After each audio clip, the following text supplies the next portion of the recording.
here at the quarterly meeting of the Maryland Commission on Climate Change. This is our November meeting. So I'll bring up the agenda here on the screen as we all get settled in. Those of you in the room, please help yourselves to some food and refreshments. We will I'll take us through roll call and some housekeeping items quickly here at the top. I'm Chris Hoagland, Air Director at MDE, providing staff facilitation for this meeting, and then I'll turn to our Chair, Secretary McElwain, for opening remarks. So for roll call, we'll go around the room at the table here for commissioners, and then we'll go turn it online. And in the interest of time, I'll go through the attendee list on the Google Meet and call out the names of all the commissioners I see. And a roll call that way. So why don't we begin down here at the end of the table with Dr. Fernando. Well, good afternoon, everyone. I'm Fernando Miralles Pelham, president of OMSI. I got the food thing worked out. So one piece of cheese per recommendation that we approve. The sandwich only if the STWG's recommendations get approved. And if we finish today, I'll have some fruit. All right. Situation. That's the logistics. That's a tough act to follow.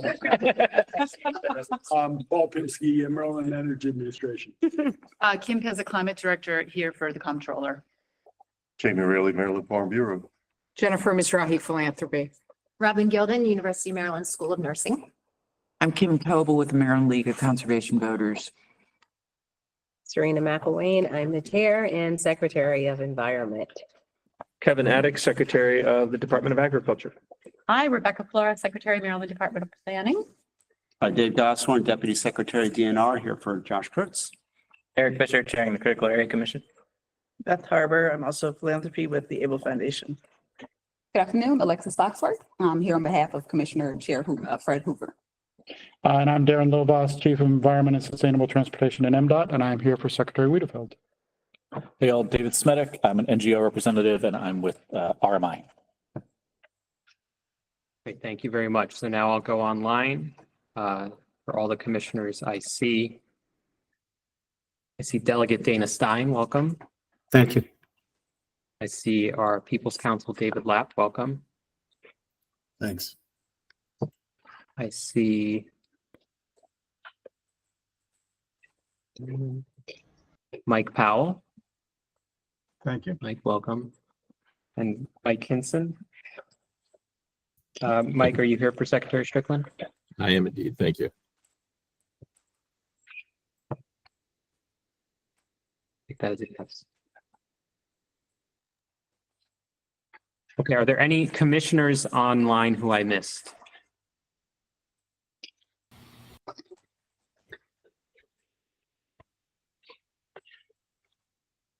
Okay, we have 19 commissioners present. Yes, I see a hand up. Yeah, this is Tom McQuarrie, Director of Operations. I'm sitting in for Secretary Audio Chaudhry. issues in the room. Could you try that again? Yeah, this is Tom McQuarrie, Director of Operations for DGS. I'm sitting in for Secretary Chaudhry. All right, well, we'll work to troubleshoot that. They can't hear us. While we get, I think we can't hear them. Can they hear us? Mike Powell, David Lapp, would you be able to unmute and speak so we've, if it's in the room? Yeah, it isn't in the room problem. We can't hear anyone. Yeah, All right, so we'll troubleshoot the speakers while we get started. Everyone, it seems, can hear us. We do have a quorum there, so we can convene the meeting. Chris, this is David. Starting with your welcoming remarks. We need to wait. So you guys can hear me? Not hearing. You can hear us. They can hear us. We can't hear them. So they can hear you. Yeah, we can hear you, but can you hear me? Okay, let's get started. Welcome, everyone. I Again, don't think they can hear us. sorry for you all who didn't come in person. We have really good food here. You're missing out. We'll save you some. No worries. So happy that we're here. This meeting is our third recommendations discussion meeting of the Climate Commission. I'm also very happy to be back from COP29 in Baku, Azerbaijan. I just wanted to share just a few points from that meeting. I'll say that the excitement from, there was over 60,000 people there. Last year was more like 100,000. So even 60,000 is a lot. I mean, just a lot of people.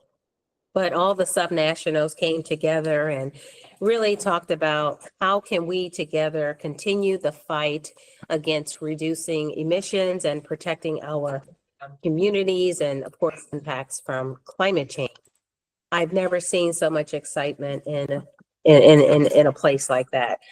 A lot of questions came to us, the United States, just because at the elections that we had, there was a lot of questions about what is America, the United States going to do now? And my message was just very consistent. In Maryland, we plan to continue the fight and do all that we can to ensure that we are fighting climate change. We're building partnerships with private sector and NGOs. We plan to work together so we can tackle this issue in front of us together as one. And so that was mainly my message. I want to repeat something. While I was in Baku, the governor posted something on LinkedIn, and I thought if you haven't seen it, I'd love to just repeat it. It's just a couple of words. Quote from the governor: "Climate change is not just a talking point for us in Maryland. In Maryland, we are staying focused on the hard work of implementation, and this connects directly to the work I'm saying now for me." That his comment really reflects directly to all the work that we're doing in this commission.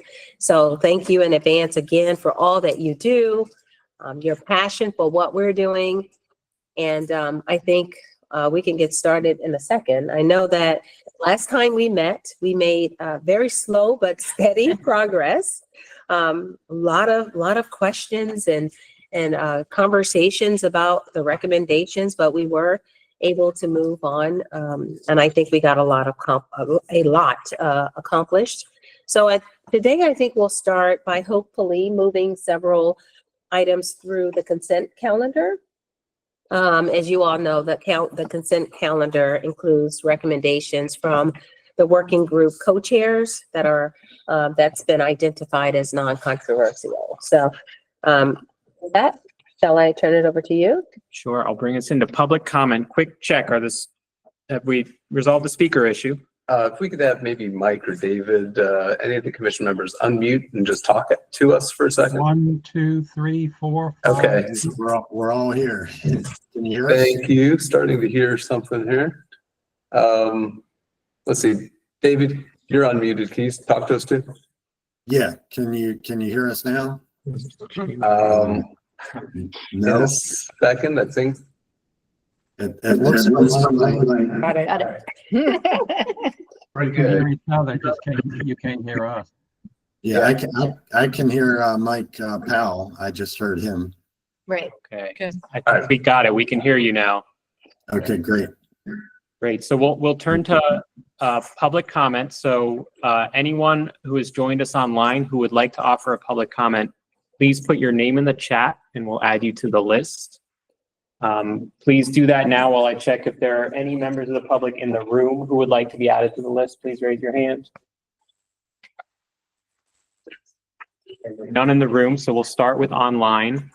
And I see Dallas Bertraw. Dallas, will ask you to go first. Are there any other members of the public online who would like to offer a comment? Okay. All right, Dallas, thank you for joining. And then we'll get to you next, Jeff. Thank you. Dallas, please go ahead. Okay, thank you. Sound check. Can you hear me? We do hear you. Thanks. Okay, thank you. My name is Dallas Bertraw. I'm speaking today as a co-author of a study of Cap and Invest program in Maryland that was conducted by Resources for the Future with support from the U.S. Climate Alliance. We participated in the mitigation working group process this year in developing the report, and I wanted to share it with you in advance of your deliberations today. Drawing on experiences in other states in the U.S. and countries internationally and an extensive academic literature, we sketched a design for an enforceable program with an approach that puts the most vulnerable populations in the state first in addressing global heating and associated problems with local air pollution. The Cap and Invest program has three main features: a limit, that is a cap on pollution that declines over time, investments in a clean energy future, and a price on carbon emissions to provide proceeds to pay for the investments. So a Cap and Invest program is a budget neutral policy, or potentially a budget positive policy option for Maryland. Potentially in tandem with other regulations to overcome specific barriers in various sectors, Cap and Invest can bring several benefits, including proceeds to fund investment programs, proceeds to compensate the most disadvantaged households, and confidence that emissions reductions goals will be achieved through the declining pollution cap.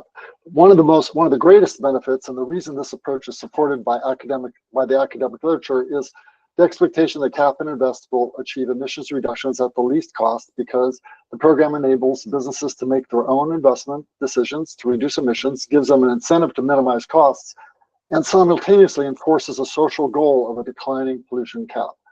Finally, and most immediately, by helping to reduce fossil fuel combustion under a Cap and Invest program, will deliver air quality improvements in the near term and close to home in the communities that have suffered the most from pollution. So keep in mind that Maryland already has been participating in a Cap and Invest program for 15 years through the Regional Greenhouse Gas Initiative, which sets a declining cap on pollution from electricity generation in 10 Mid-Atlantic and Northeastern states. This RGGI program has directed over $7 billion to states to support energy efficiency, renewable energy, and adaptation to climate change, and it has netted billions of dollars in additional local economic activity, according to a series of studies by the Analysis Group, and has helped to reduce greenhouse gas emissions from electricity by over 50%. So extremely briefly, our report sketched a basic architecture for Cap and Invest for industry, transportation, and buildings. Impacts on low-income households is of special interest. We show in transportation that households with the 40% lowest income, for example, can be compensated with just over a quarter of the proceeds that would be collected from transportation, leaving 3/4 of the proceeds available for investments. Similarly, less than a third of the proceeds collected in the building sector are necessary to compensate the 40% lowest income households, leaving 70% of revenues available for incentives. So in summary, the benefits from Maryland's efforts to reduce fossil fuel combustion indeed will accrue globally and motivate action in other states and internationally, but the greatest benefits accrue locally through investments that will reduce air pollution and provide economic opportunities in building a new energy infrastructure. If we can answer any questions or provide further details, I want to make sure you're all aware of the report, and thank you for the work that you do. Thank you, Dallas.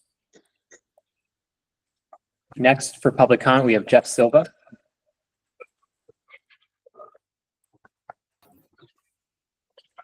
Hello, can you hear me? Yes, we hear you. Thank you very much. I want to congratulate the Energy Resilience and Efficiency Work Group for proposing the prioritization of battery storage and other demand response systems on the distribution grid. Not only did they make that proposal, but they identified the PSC as the institution in position to achieve that recommendation. Also, it is their first proposal out of the work group, and the commission elevated their proposal to become a recommendation. Good job. Concerning the proposals of the MWG, under the proposal 1A to authorize the Cap and Invest program, I asked that their last clause, assigning MDE to use the existing authority to adopt a reporting rule to require major polluters to begin reporting emissions data in 2026.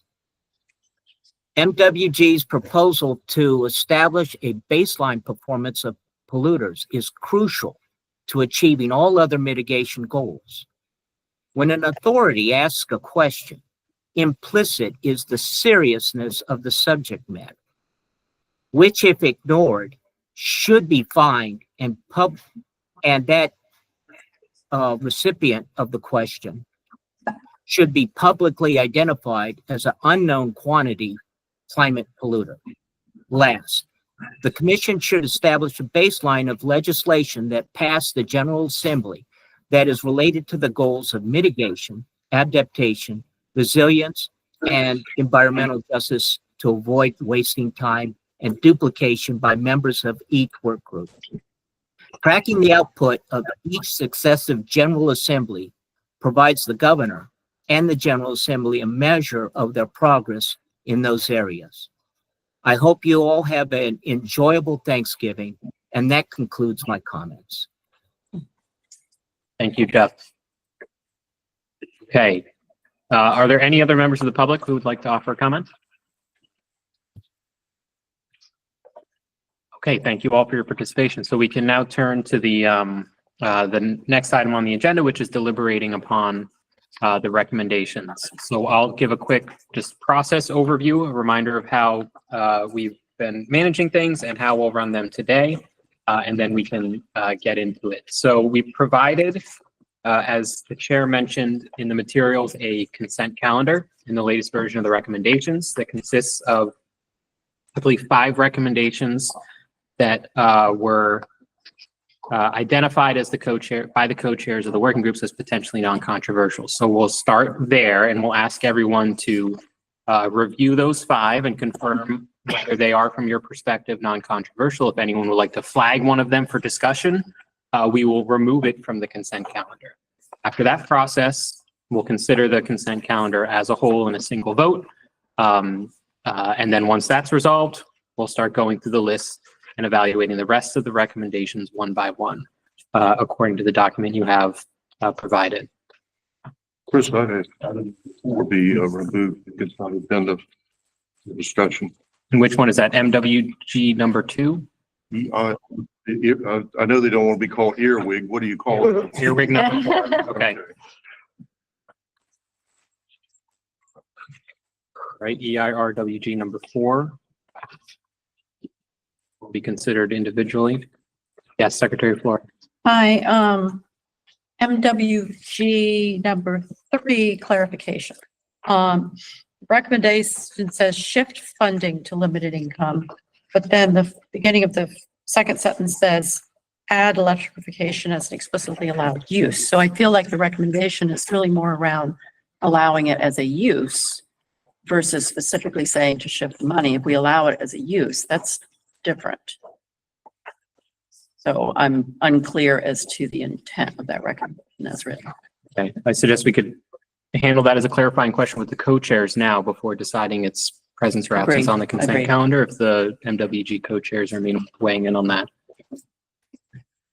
And if you could bring it up on the screen, I have the recommendations up now. Kim, do you want to go first or you want me to do it? Go ahead, Mike. I think the issue here is that, and certainly Director Pinsky could weigh in on this far more than I do. The RGGI funds have a significant surplus this year, but there are restrictions on what RGGI funds can be used for. And the intent, as I understood it, it wasn't my proposal, but the intent was to make more of those RGGI funds available for use for electrification, as opposed to in the past under Empower, a lot of the funds were used simply to upgrade existing systems or weatherization. So if you had an old natural gas boiler, you could replace it with a more efficient natural gas boiler, but it wasn't necessarily a focus on moving to heat pumps. So I'm, What would you do? the part of the phrase you've highlighted that says add electrification as an explicitly allowed use totally makes sense to me. But that would be replacing what's in bold with that statement, because that statement makes sense to me. No, it could be, I see what you're saying, and it could be a matter of the wording of it. I think the intent, and again, it wasn't mine, but I think the intent of the person drafting it was just to make money from RGGI that is currently available for other purposes, available for limited income electrification. So if you wanted to say, make money available to versus shift funding, maybe that would be more clear, but I think that was the intent. Does that make it easier? I I still feel that the intent of making it allowable. Do you have suggested language for the Yeah, title? just, instead of saying shifting funding, all we're saying is add electrification as explicitly allowed use of Reggie. That's the statement that we Well, really should be focused on. If it's not, Director Pinsky, is that not an allowed use at this point? Director Pinsky, is the, electrification, I mean, I'm looking at that first line of the second paragraph where it says add electrification as explicitly allowed use. Is that not an allowed use? I'm wondering what the. Correct. A number of the categories Uh-huh, are very restricted. okay, And so we would like, so that limits the amount of domestic clean energy. right. For example. And so we would like a little more flexibility. Yeah, and I totally agree with that, to allow those other things, which is different than shift the funding. Correct. That's my only issue with that one. That's my understanding. I'm not sure who Right, proposed it. that's what I would like to have. I don't have a problem with your alternative language. I think it still makes it clear that what we're talking about is expanding the funding that can be available for limited income electrification.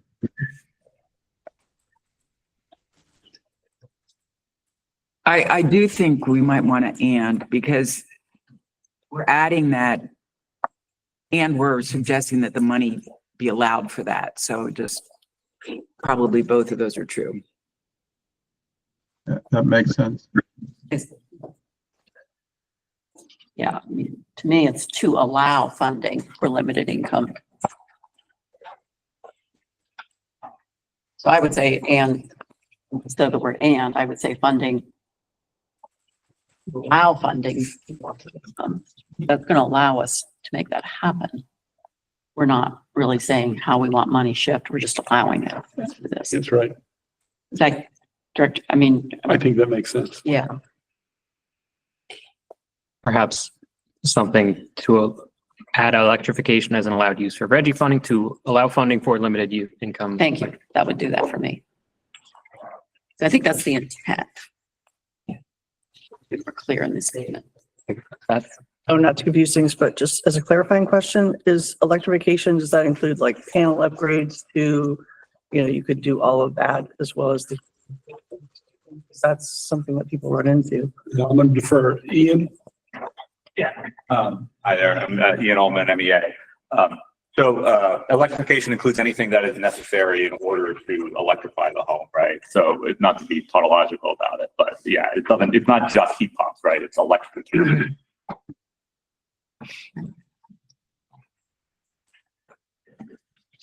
Okay, well, if the MWG co-chairs would consider this tweak to the title of 3 of MWG number 3 as a friendly amendment, I suggest that we could, in the interest of time, keep it on the consent calendar and move forward as tweaked. I agree. Okay. Okay, yes. For MWG to be, can we pull that one off the consent calendar? So are all of the 11? No. No, it's just the ones listed Through page 4. under Page the 4. subheading proposed recommendation of consent calendar through the top of page 4. Yep.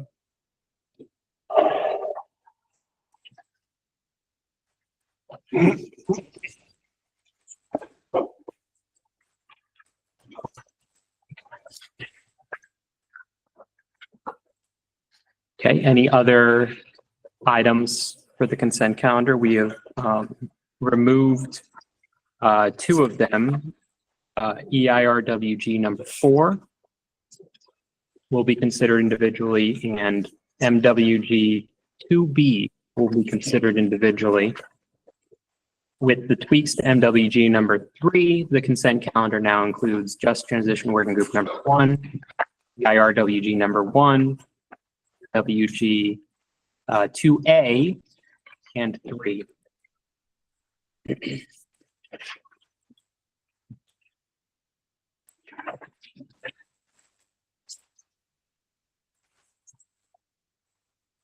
I move that the consent calendar adjusted be approved.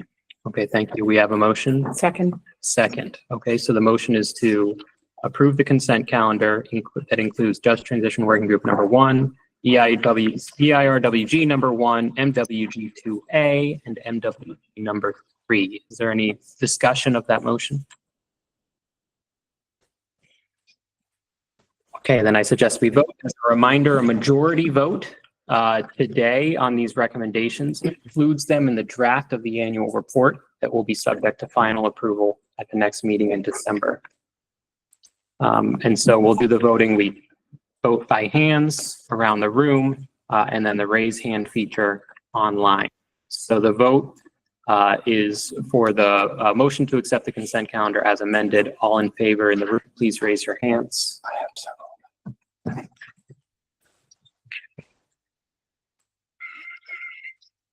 Thank you. You can lower them. Online, please keep your hands up.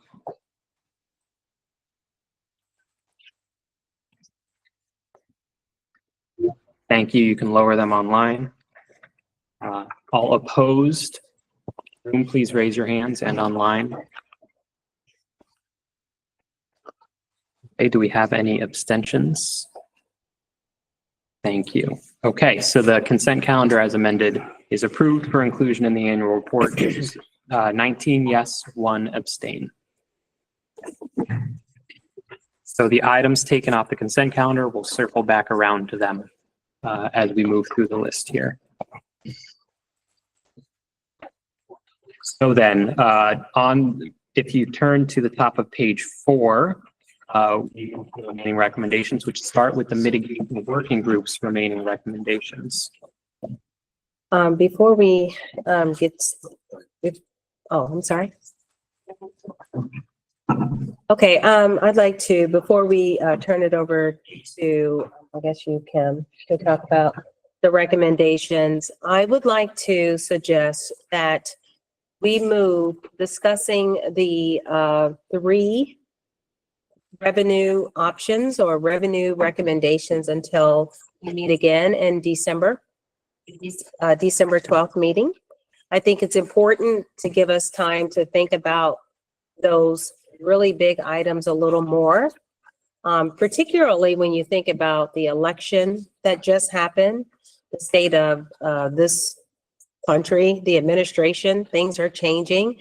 And I think some of us would like to have a little bit more time to think about those recommendations a little more clearly. And with that, I'd like for us to give us all more time to think about those recommendations. That would be 1A, 1B, and 1C. So those are the 3 that I'd like for us to be prepared to talk about at our next meeting. Yes. Thank you for that proposal for people to have more considered judgment. I will be missing the next meeting and Jamie DeMarco will be my proxy at that meeting, but I wanted to just share that I feel these are the 3 most important things that we as a commission can support this year.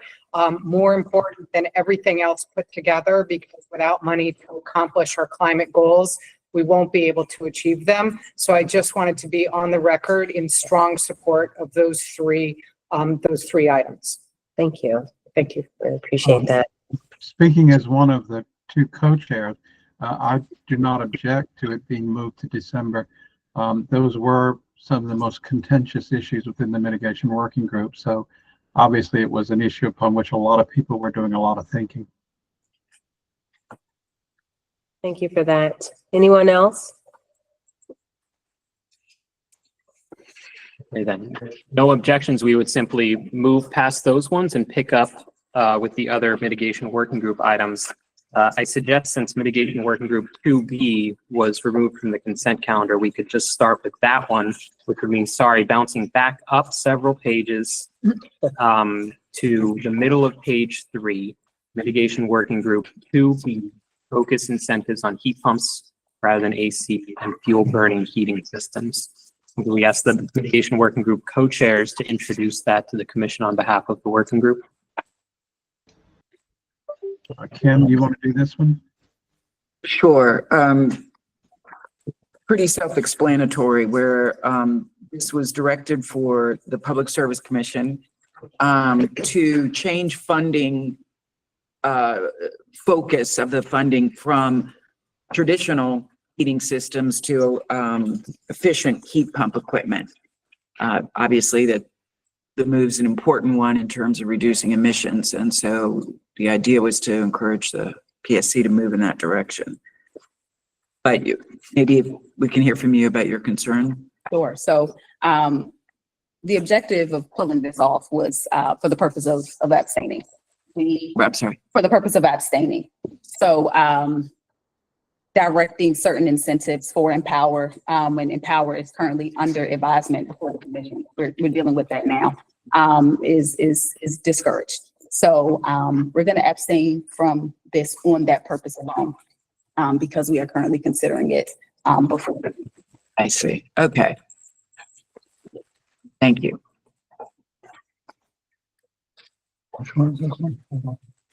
Yes, question. How does you all talk about hybrid systems? My understanding is that in many cases, especially on the heat side, a lot of systems primarily heat pump, but then when it gets really cold, something else kicks in, propane or something along those lines. I'm just wondering how that would be handled in here. Did that come up, Mark? It's a good point. It's come up a number of times in MDE regulatory proceedings on building decarbonization and that the working group in previous years. It did not come up, to the best of my recollection, as it related to this year's recommendation. I think David has his hand up. You might want to take his comment before I say anything. Okay, and then just we'll go David Lapp and then Beth Hart. Oh, no, I was just. Okay. Oh, thank you. Yeah, I wanted to respond to that and make a couple other quick points, but I mean, this really has no bearing on the question of whether that I think has been resolved, whether we need backup heat outside of heat pumps in Maryland. This is just the question of whether we incentivize central air conditioners and the question of heating, whether you need backup or not. Either way, heat pumps will reduce costs in the winter, because even if you have a backup gas or propane or other system, which you probably don't need, but if you do need it, you still have it. This is a matter of helping customers make smart decisions when their air conditioner goes out, so that they replace that air conditioner with a heat pump, which will reduce customer costs for cooling and also reduce bills in the winter, because the heat pump can help with heating in the winter and reduce the use of any other fuel system that's being used.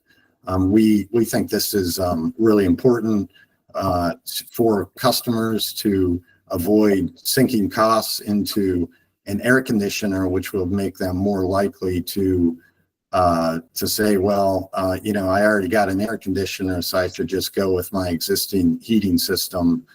Whereas if they replace their air conditioner with a heat pump, they can take advantage of those benefits. And if their heating system goes out, they won't need to replace that heating system necessarily with a fossil fuel system.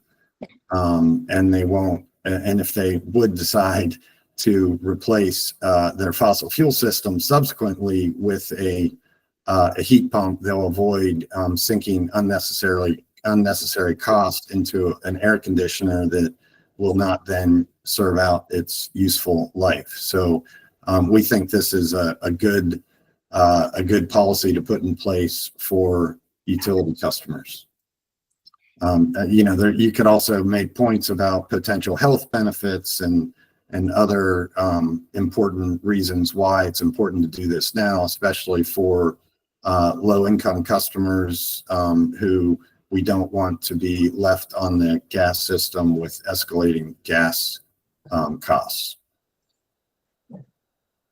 So thank you. Thanks, David. Does that answer your question? Yeah, it sounds like it can be complimentary. Okay. More discussion of MWG2B? Smetic. I'll be brief. I like this recommendation a lot. I think it's also in line with a lot of the direction we're seeing other states and programs move. The Energy Star program federally, its most efficient category is actually moved away entirely from fossil-based heating systems as well as central air conditioning systems for their highest rated pieces of equipment. And so making sure that we're reserving our incentive dollars, particularly to the utility programs and plenty of others. This one certainly targets the utility programs. It makes sense and aligns in my mind with a lot of the direction that things are going. So feels good. Okay, thank you. Any other discussion or questions about MWG2B? Not, I suggest the commission entertain motions to vote on this one. Move adoption. You have a motion and a second. Okay, so we are preparing to vote on including MWG2B in the draft annual report, and focusing incentives on heat pumps rather than AC and fuel burning heating systems. All of those in the room who are in favor, please raise your hands.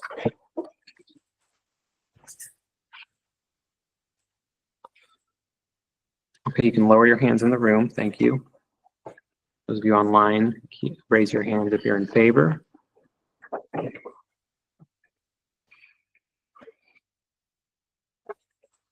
Okay, thank you. You can lower your hands online. All those opposed in the room and online, please raise your hands. Are there any abstentions? Okay, thank you. So the vote was 18 in favor with 2 abstentions. So MWG recommendation 2B will be included in the draft annual report. And Fernando, it's up to 5 pieces of cheese. Yeah, we can see you. Cheese runner. Okay, so then we can continue through MWG, which would bring us to number 4. Group number 4, state should take action at the pace of solar power development. Mike or Kim, would you care to introduce the commission? Mike. I can on this one. It's clear that we are not building solar anywhere near fast enough in order to achieve the state's goals for clean energy. We're falling further and further behind, actually. Not all of that is something that we can solve. A lot of it is a problem at PJM level. But we consulted with a number of solar companies to talk to them about what kinds of things they thought would allow them to build faster. And some of these are repeats from recommendations from last year, and some are new. We ran them by many of the other interested parties, including I know Ian from MEA had reviewed them. I'm not predicting whether he supports them or not, but that he had reviewed them and provided input, and others did as well. And this was the consensus view. I'm happy to walk through them individually and explain any of them, but it's basically a package to speed up the permitting of solar. And you can see that the last of the list, if you scroll down to the last one under 4, sort of summarizes it, Jay, that any changes we make to the process should result in the faster and more efficient issuance of permits. That's because there are proposals being circulated that really focus upon giving localities more authority to refuse or deny permissions to build solar farms, or alternatively to put additional restrictions that local authorities could do on solar energy projects. Again, I'm happy to answer any questions about individual proposals from the list. Thank you, Mike. I know we have from Director Pinsky. Thank you, Chris, and thank you, Mike. Unfortunately, there may be bad news on the federal front. There is talk of getting rid of the ITC tax credits for utility scale. While MEA provides money for rooftop and community solar, most of the utility scale rely on the federal tax credits, and there is strong whispering that they could be a thing of the past. And that will do more to stop or slow utility scale than a lot of these other things. I just want to put that out there.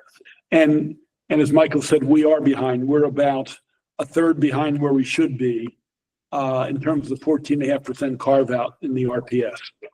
So it's a challenge. Now, things are moving. We have some fairly large ones, 50, 100 megs. One is 200 megs. So, I mean, there's some good things happening. But going forward, we don't know. Again, conceptually, these are all very good, and hopefully we'll get to a point back of where we were, where there is support from the federal government. I want to echo Mike's last point and talk about B for a moment. There are some stakeholders that would like to give local authority to CPCNs and move from the state. And some of them would like that authority because they would rather not have these utility scale solar farms. So I understand B. I'm a tiny bit concerned, probably not enough to vote against it, when it says developing maps and platform for preferential areas. Look, we want to save as much green space, as much farmland as possible. I've been on record on that for 30 plus years. I would hate for this to be used by the people who don't want the state to continue moving on utility scale as their argument for why it shouldn't go in this county in this location or this county in this location. So conceptually, I support it. I get a little nervous of those people who would like the authority back in the local jurisdiction, some because they don't like where it's being placed, some because they don't care about clean energy. So I have I don't want to say I strongly oppose it. I just get a tiny bit nervous of how it may be used to slow down efforts in the future. And the ideas, and we were, I think, involved, as you mentioned, Ian was involved in these. We think they're great ideas. We want to grow solar. We want to make up where we're behind. Like I said, I think we're behind about a third of where we should be by 2024. So we want to move as rapidly as we can. And we're trying to get money on the street for rooftop, for community, and we would like utility to grow exponentially. And as I've learned, and as many of you have heard, in the farming community, for example, there's a split. The people who own their own farms want the ability to lease land for solar farms. But a majority, I think close to 2/3 of the people who farm are leasing land. And they are afraid that the land they lease will become a solar farm and they won't be able to farm, and they've got to pay for their equipment and they have their own costs they have to address. Now, our numbers, and sorry to go on so long, but I think it's important. Our numbers show that to reach our goal, 1 to 1.5% of farmland would be needed to reach our goal. We don't think it's a big number. We'd hate to lose any farmland. And we think there are some who don't want clean energy and are trying to create lots of animus and reaction. So we want to strike a balance to retain as much farmland, and Kevin and I have spoken in terms of the agricultural community and, you know, prime land for sure. In some cases, right now, it's up to the owner of the farm if he or she wants to lease that land. And of course, it can be returned 20 years later. And on top of that, we're also looking at food.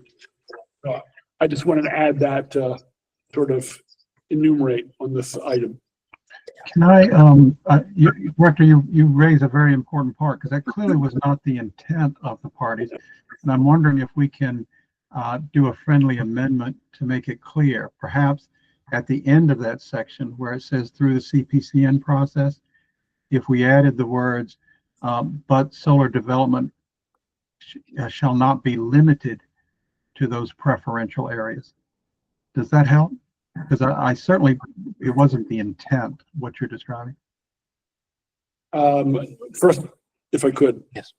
Mike, I understand that, and I don't believe it was malcontent. Sure. Yeah, that amendment I'm fine with. I think it does clarify. Okay. I would consider that a friendly amendment if Kim does.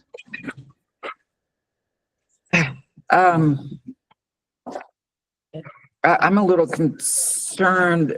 I mean, first, this is one part of a pretty lengthy recommendation, right? It's a package that we're putting forward here. And there are other preferential sites, like it's not just agriculture, it's historic, it's brown and gray fields, it's military and transmission line location. So we're going to lose, I think we're at risk of losing the intent of what this mapping is meant to do here if we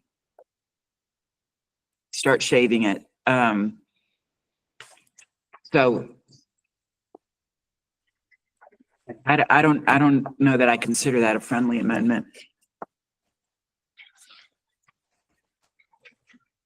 I suppose the process would be for me to offer it as an amendment if there's a second, and then a vote on that before we vote on all of the amendments. That would be the process, yes. Yeah. So I would offer it as an amendment. Okay, we have a hand up from Secretary Flora. Well, do we want to, is that a We motion? can step into the process if you Okay. want to wait until then. Okay. First of all, I really want to commend the group. I mean, there's a lot in here that's really great. And the sort of things that I really appreciate in terms of the preference sites and really all of these. So great job. The one thing I'm a little nervous about, and I'm sorry, Kim, I know, because I totally hear what you're saying. It's a package and we don't want to unravel pieces of it. The only thing that I'm a little nervous about is in A, where it refers to large solar projects. I think solar projects in general. I mean, I don't know that we need the word large in there, and I hate to pick apart just like anyone else does, because there's so much in here that I really like. But that is the one thing I just have to put out there that I'm flagging. And that's that one word that I think may just send the wrong message there. Solar projects generally. So just want to put that forth. Yeah, and I appreciate the point. You know, as Mike said, that the intent of this is to increase solar deployment in Maryland exponentially, right? So the first one is, speaking of large solar projects, if you look down to D, right, that's where we get at residential and commercials and rooftop. Saw that. So, that word choice was intentional. I assume probably it was just the word that was really. No, I me.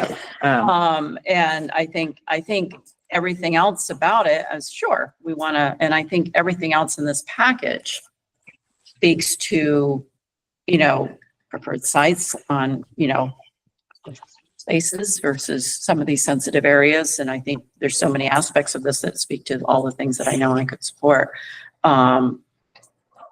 without the amendment being proposed. But that one word just really, I got stuck on that one word and in A. Okay. And that's just for consideration out there. And I'll leave it there. Great. So we have two items to tackle. There's that, and then there's Mike's proposed amendment. I suggest we tackle Mike's proposed amendment and then we return to that one. If it's amenable, Director Pinsky.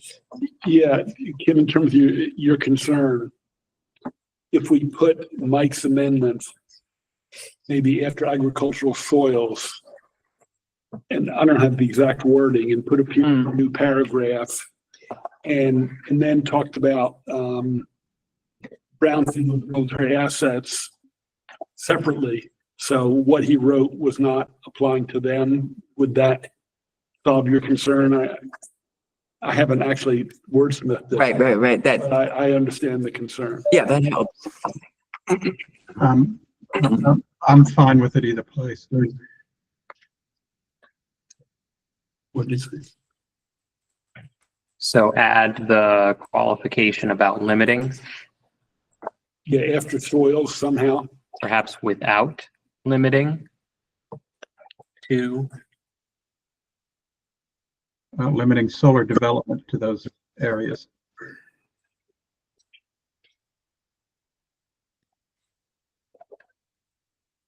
But So are we saying that all of these are preferred sites but they're not exclusive sites?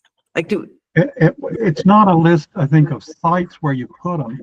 It's the factors to be considered in listing preferential sites. So in listing a site, you might say, well, there's a historic site next door. That might be a reason to make this one not preferential.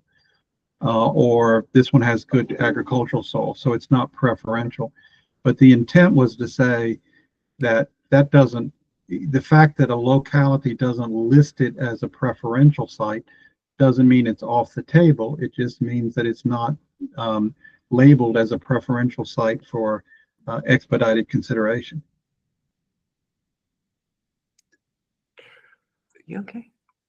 So from an agricultural perspective, I understand Director Pinsky's points, and we've had lots of discussions about it, that there will inevitably be private landowners whose land is used as farm operation, farm uses right now, who wish, instead of that use, to put it into solar. And we've supported the landowner's right to do that. If we are saying that we are encouraging preferential, we're encouraging large scale solar, or maybe not large, just we're encouraging solar, while considering these following aspects, I'm okay with that. Yeah, I don't think that's what it does. Well, yeah, Mike, if I could just continue, if we are saying we want solar and we like to encourage it in natural resource areas, in agricultural areas, on military bases, then that's a hard stop. Yeah, I'm confused. I'm sorry. Yeah, so I could use clarification on which way this is intended. Maybe it would help if I describe the intent, and then we can see if there's language. The intent was, as the titling says, is to speed up solar development. And the thinking was that we don't want to restrict, as the last clause said, in any way where solar development can go that would currently be allowed. But we thought it might speed up solar deployment if there were areas that were designated, here's a great place. If you are interested in putting a solar, here's a place we've already reviewed and we already said is a great place to do it. So it was sort of identify, as it says, the preferential places, not the exclusive places. And it doesn't rule out or rule in any particular location. It just says we'll identify places that we think are great locations. And then listed the factors in deciding whether it's a great location. So you would take into consideration whether that farmland on a map that looks perfect actually has prime agricultural soils and is important agriculturally. That would potentially deduct points from that site being preferential, as Yes. to how it could read, which is it adds points. It was in deciding whether this is a preferential site, you would look at whether it's prime agricultural soil, but it doesn't forbid development on a prime agricultural soil area. It just says that in listing the sites, which we're going to basically market as good sites, that one of the factors you will look at is the prime agricultural soil.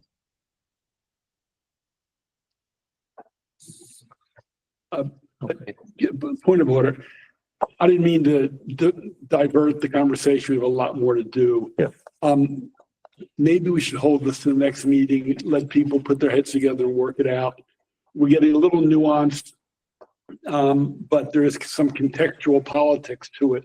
That's why I raised it, but I don't want to, derail the meeting. So I would, if no objection, hold it so we can, and Mike and Kevin and Tim can put their heads together and come up with something. Or it would just be. Because that would be the question. We have a couple of comments and maybe we'll circle around to that process or that point of order.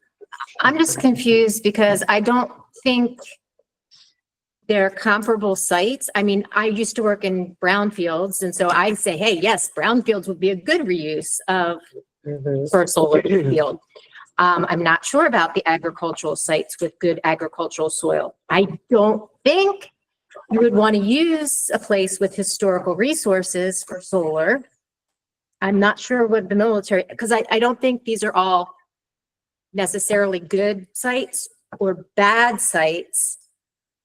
And I don't see any way to distinguish if they are or not. So I think there might be a little rewording needed. Okay, and Secretary Flores also. I'm going to try to clarify. I don't think the amendment's needed, and then we'll move on, because this is referring to an online mapping platform to display. That's what they're suggesting. Think of it as a GIS system. In a GIS system, you have layers. And so there would be a layer with each of these types of considerations. And when you add all those layers in the GIS system, it's going to basically result in places where multiple layers aren't hitting. And we really need this, actually, because by having this, it's going to give us a visual display of those areas that have the least number of those layers result. So we'll get a better outcome. It's a data informed. And so essentially, all we're doing is mapping so that we can get to a point of having better informed decision about, oh, where is that sweet spot? Where is that spot when you add up all those layers? Probably are okay, or only 4 of things are hitting, and we get to maybe a better prioritization. So to me, this is actually fairly straightforward as is, because it's a GIS platform. And if that's the intent, I'm okay. Yeah, with that. But I'm I saying, think that's a fair summary of what the intent was anyway. Yeah. I'm just saying, how would the sites be valued? Yeah. Coming back to my brownfield hat. That's a whole other methodology. Yeah, that's This is not just a visualization only. Okay, Someone so else would have to. I mean, if you take the first sentence, we're developing the mapping tool, and you take the last sentence, and the mapping tool may be useful in design of future incentive programs.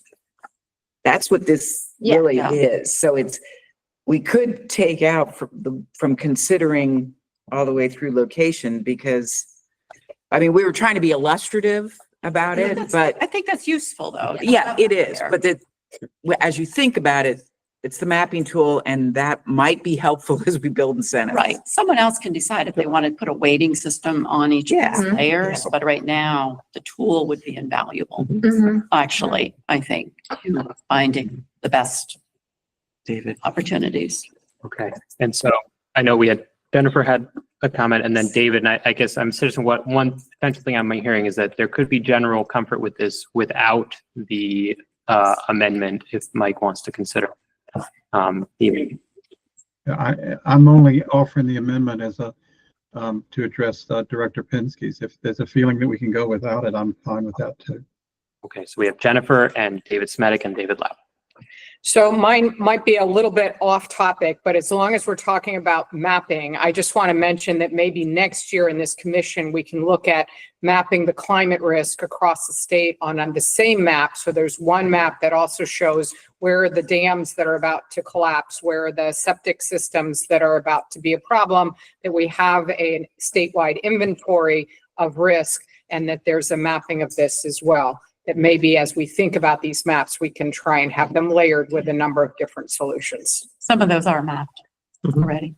And the health impacts. And the big map. Yeah.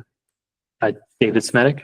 I've got 2 comments. One general to item 4, which I'm happy to put second for the moment, but I think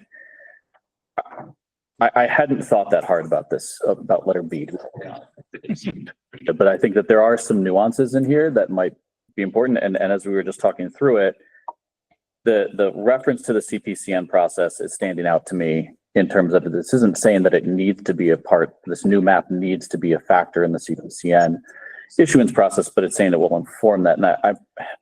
And I'm feeling like, well, if we're talking just about layering maps together to identify where things are good, fine. That seems that can be helpful. But if we're starting to suggest that, I think that a lot of the stuff already goes into the CPCN process. The CPCN process includes like the county's weighing in on the sites. It includes localities weighing, it includes other stakeholders weighing in. And I think that also within here, if we're just identifying pieces of land and property that are preferred, I think that this all factors into this, but cost effectiveness is also a piece of this. In my mind, we're trying to make sure that we're really getting utility scale solar out the door. I think that factors into, as Kim was saying, some of these next recommendations that are referring back to preferred sites, which I'm a little bit confused if those preferred sites in CEP are only what they're listed as in those pieces, or are they referring back to the results of this mapping process? And I agree with Director Pinsky. We're getting a little bit nuanced here and into the weeds on it, but we've been struggling with solar deployment for the last decade here. And this conversation about siting has been part of it for the entire time. We've had a bunch of studies on it and a lot of mapping exercises, calculations. And so I'm just not wanting to add new pieces to the CPCN process and getting different definitions of preferred land throughout these different recommendations. I don't want to stop us from moving this thing forward because a lot of the stuff came from previous, voted for recommendations in previous years as well. But I do, there's some, the reference to the CPCN process when I started to think through this was a little bit, it flagged for me. Should I save my broader comment about item 4? Okay. Circle back to that after we've resolved B. Okay, and David Lapp? I generally agree with what David Schmidt just said. I think that I would suggest another friendly amendment, very small, but after considering or somewhere in factors such as. So this is not necessarily an exhaustive list because like David said, cost effectiveness, it may be built into transmission line location, but there are other factors. I'm also separately wondering whether it should end at future incentive programs and just dropping the reference to the CPCN process, because this is, as I see it, this is not a recommendation for a statutory change, and the CPN statute, governs that. Of course, parties can bring different things into the CPCN process. So it could inform that process, but I think that's sort of indirect here. So I think it could end after programs. I don't feel strongly necessarily about that. I feel stronger about factors such as. I would consider factors such as to be a friendly amendment because that was the original intent. Yeah. Okay, then I'm going to click check on that one to remove it from our to-do list. That's good. So Director Pinsky, and then I suggest we turn to these 2 action areas on the. Just to David Lapp's point, so one of the fundamental criteria is hooking up to a substation. If there's no substation nearby, it's not going to happen. I don't care what the land is like, whether it's prime or not prime, and that's not even mentioned here. And there may be others in the CPCN process, but before anything happens, they have to be within X yards, part of a mile, whatever, to a substation, or it doesn't make financial sense. So those such as, these are not afterthoughts, these are primary thoughts. So it's a little limited, but I don't want to stand in the way.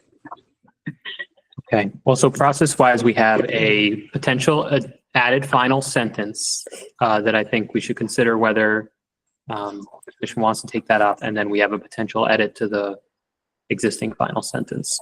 So maybe first, Mike Powell, given the discussion of the added sentence at the end, would you still like to put that forward? No, if Anybody? if it's acceptable, particularly the MEA without that sentence, then I'm fine taking it out because I'm just trying to address that concern. I think it's preferable to take that out. I think David Lapp makes a very good point. Okay, so Mike has withdrawn his proposed amendment that would have added the sentence to the end. So then we have the question of whether ending the existing final sentence after incentive programs. So the final sentence would instead read, these plans may be useful in the design of future incentive programs, period. For speaking for myself, I could accept that. I mean, the intent was to say that, you know, if something has been advertised as a good place for solar, that CPCNs would be issued faster for those. But it's primarily, as was said, it's a GIS map for marketing purposes. So I think we achieve what the intent was if that were taken out, and it's just okay, we're just telling people these are great places, taking all the possible factors into place for you to put them. I agree. Okay, so it seems that the co-chairs are in favor of this removal suggested by David Lapp and David Smetic. Are there any concerns around the table, Secretary Flora? I think it loses the intent. Because by just ending with future incentive programs, it takes away the intent around approval processes, whether you use CPCN specifically there or not, but then it loses a big part of the intent, which is the approval processes also. So I think taking that last part out loses that intent. Would it help if we changed it to say an expedited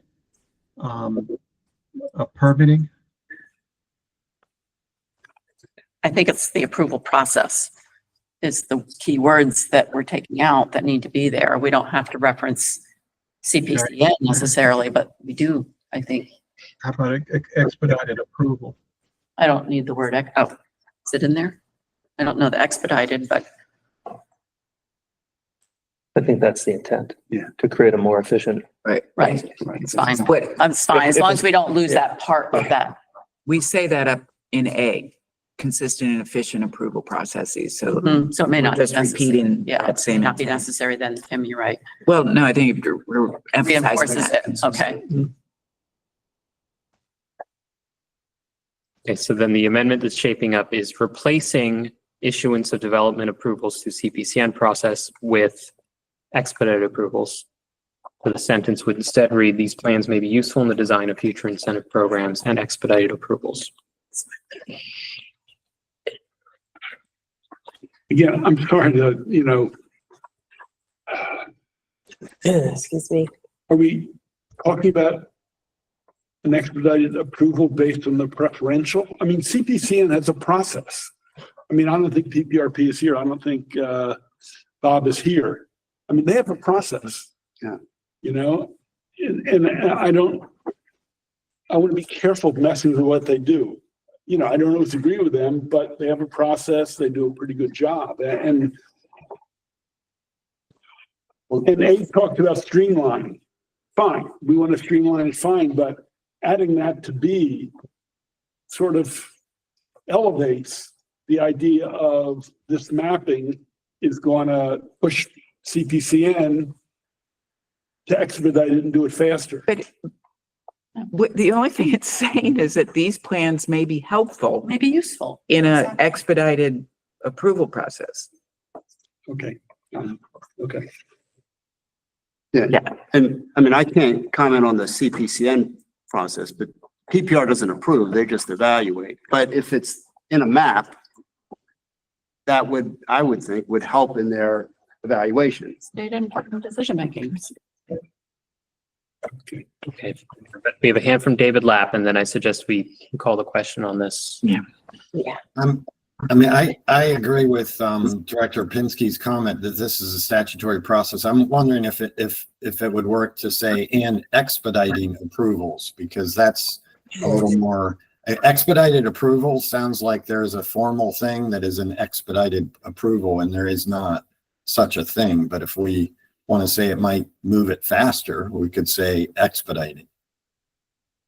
I just put in A, it says efficient approval. So would that be a better word than expedited? Yeah. I agree. Just Be consistent. Efficient, then.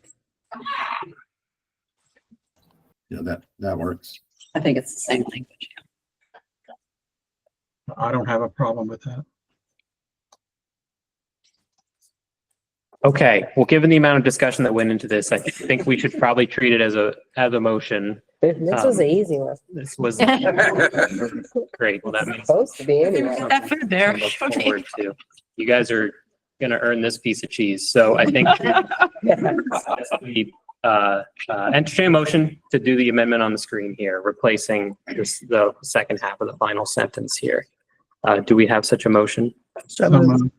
And second.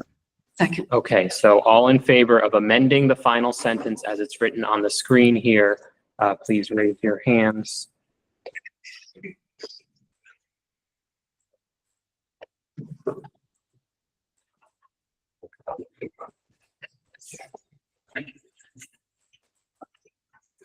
Okay, those of you in the room can lower your hands.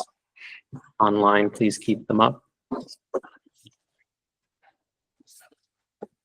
Okay, all those opposed, please raise your hands. Okay, thank you. Abstentions, please raise your hands.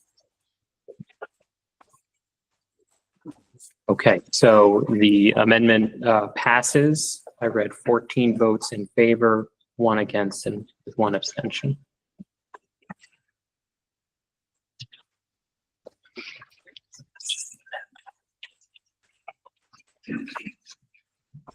Good.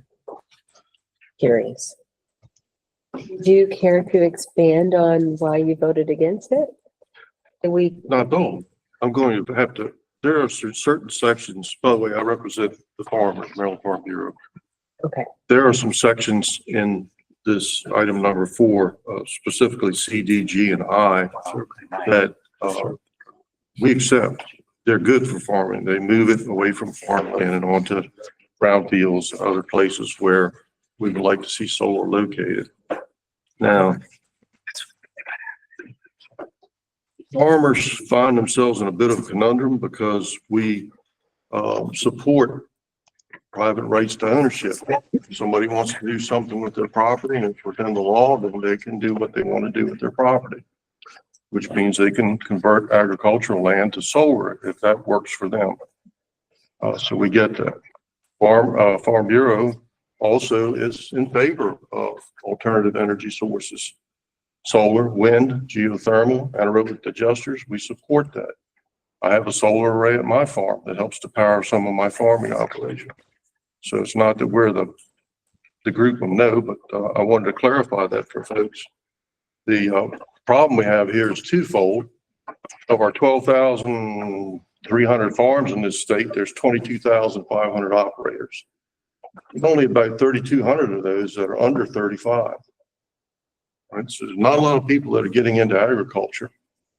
And when land comes out of availability for rent and rental prices go up, it has a chilling effect on these young folks trying to rent land so that they can be successful in farming. That's the one point. The other point is Farm Bureau is very staunchly opposed to removing local control through zoning, planning, and zoning. We think that the people who live in the community should have the say over their community. And that would be another reason why I would be in opposition to expediting or making any other changes here. I look at item number 2 as possibly for us a wolf in sheep's clothing. I know that DNR has, that MACO has asked DNR to do some mapping, modeling, a mile or 2 miles on either side of transmission lines so that those areas could be identified, and potentially somebody in the legislature will be introducing a bill to adopt that. Or not, I don't know that for sure, but I've seen the maps. I have a couple of them in my computer that relate to my county. So again, that would be the reason I would not be able to support all of this section. It's unfortunate, like I said, because some of them are very good ideas. Okay. Thank you for that. I think it's important for us to hear both perspectives. So I really appreciate you sharing that with us. Any comments on that, or we can move on to the vote? Chris? We have, Not specifically on that, but I had another question related to A that I was sitting on while we worked out B. okay, yeah, so we have that and an unresolved flag on A, and then I know David Smetic has a general comment as well. So why don't we start with Eric, your comment on A, and then we can work out. Sure. Yeah, thank you. A. Just, I guess I'd like a little bit more information about the scope of what's included in A, because I know there's a lot of important work to be done to accelerate solar and absolutely critical work. But it doesn't mean we haven't made any progress. And I'm thinking about a couple of state statutes that reflect progress between the solar industry and other stakeholders that are now on the books. Forest Conservation Act is one, critical area solar development regulations is another. That latter set of regulations was worked out in a very intensive stakeholder process and cooperatively with the PSC. In fact, the regulations reference each other's.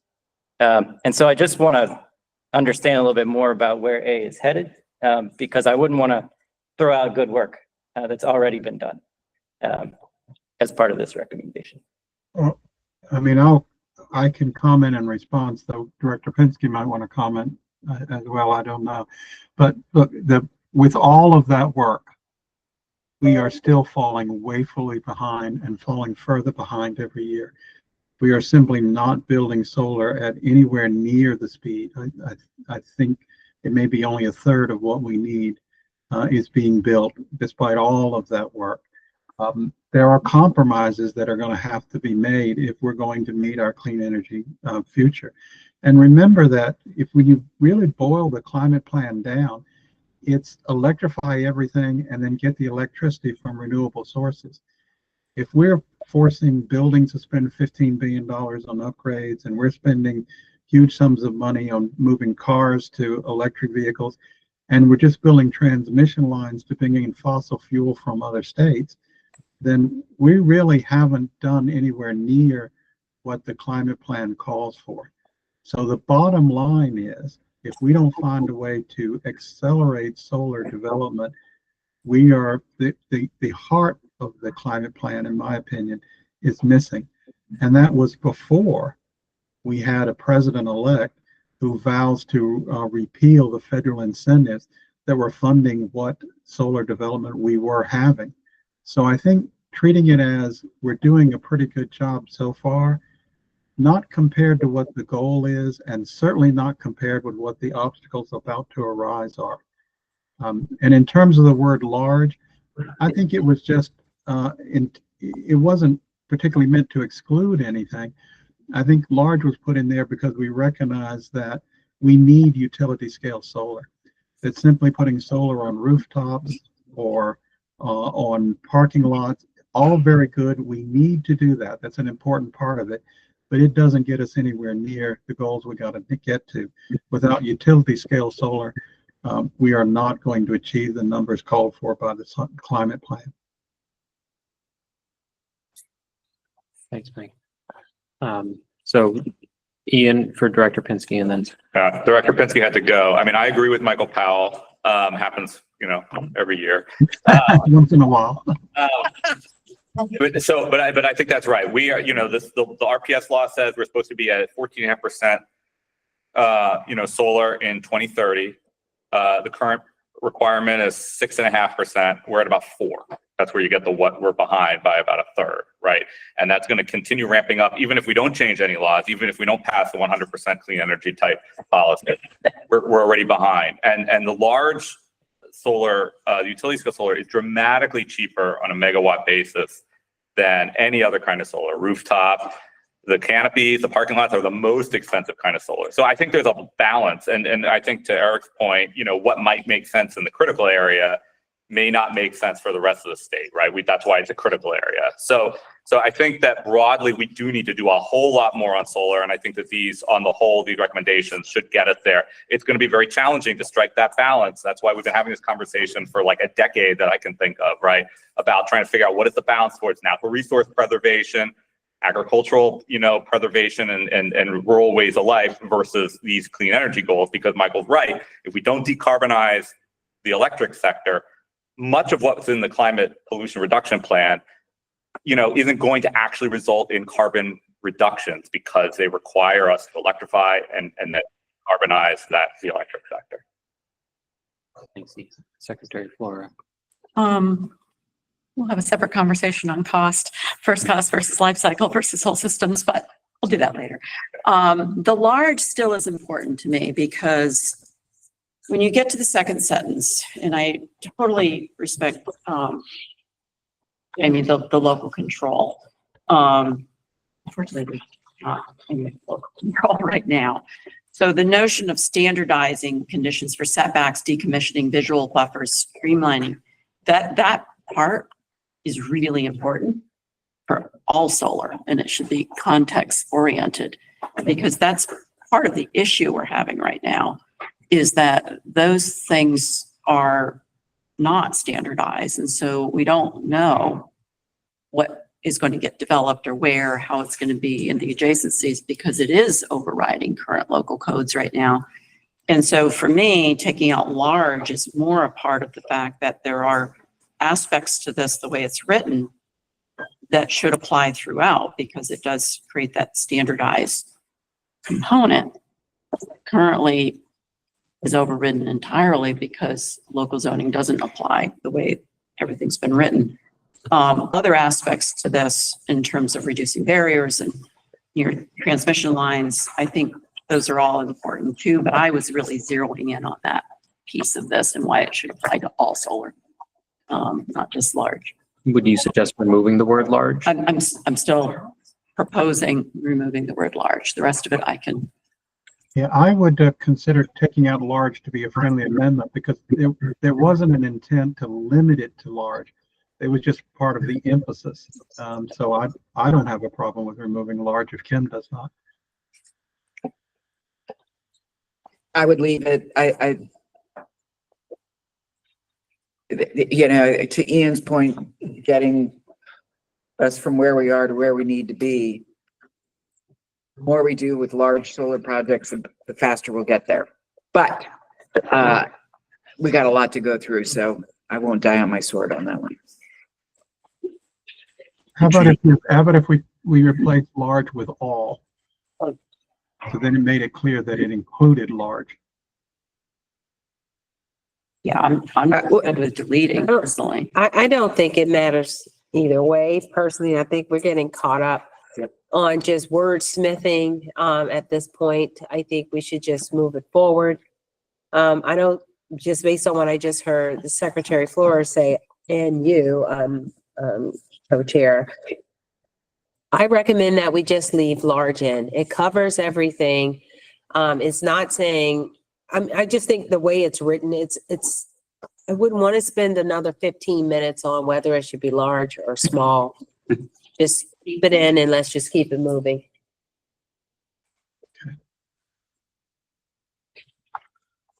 Okay.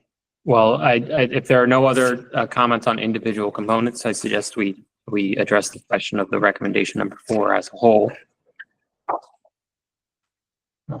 I would move for adoption. Okay. Second. We have a second. Okay, so the motion on the table is adopting or approving mitigation working group recommendation number 4 for inclusion in the draft annual report. Any discussion of that? Yes, the whole thing. Yes. Sorry. Any discussion of that motion before we turn to vote? No questions. Did you make your comment? No, I don't think it's going to change my vote. All right. So my previous comment was, I know that there's a part D, if I'm remembering correctly. Yeah. Looking at the SREX, there's another recommendation later that suggests that we completely use a different solar program.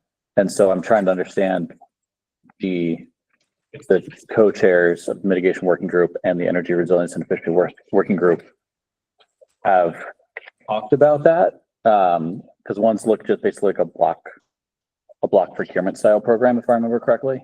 I'm trying to find it in my notes here, but yeah, I just want to make sure that we're not, recommending things that are contradictory to each other. Ian might be better able to address that than I am. I can take a try at it if he doesn't want to. I mean, I didn't work on that working group. I know that there are alternative methods of clean energy procurement that have been proposed, that there's likely to be legislation on. I'm not sure they're all mutually exclusive. So I would sort of keep that in mind, that it is possible to continue with sort of the rec-based approach that this recommendation addresses, you know, with an alternative approach. You know, they could be seen as contradictory. I also think there could be a path towards, you know, them working alongside one another. So I think that just sort of in the interest of time and where we are in the process, it might be worth sort of considering them individually. You know, that would be my recommendation. And I see some proposed language that softens it a little bit to consider. So I'm comfortable moving forward with number 4. Right. Great. Well, I think we're prepared to vote then on MWG number 4. So this is the vote to include the entirety of MWG number 4 as in the draft annual report. All those in favor, please raise your hands.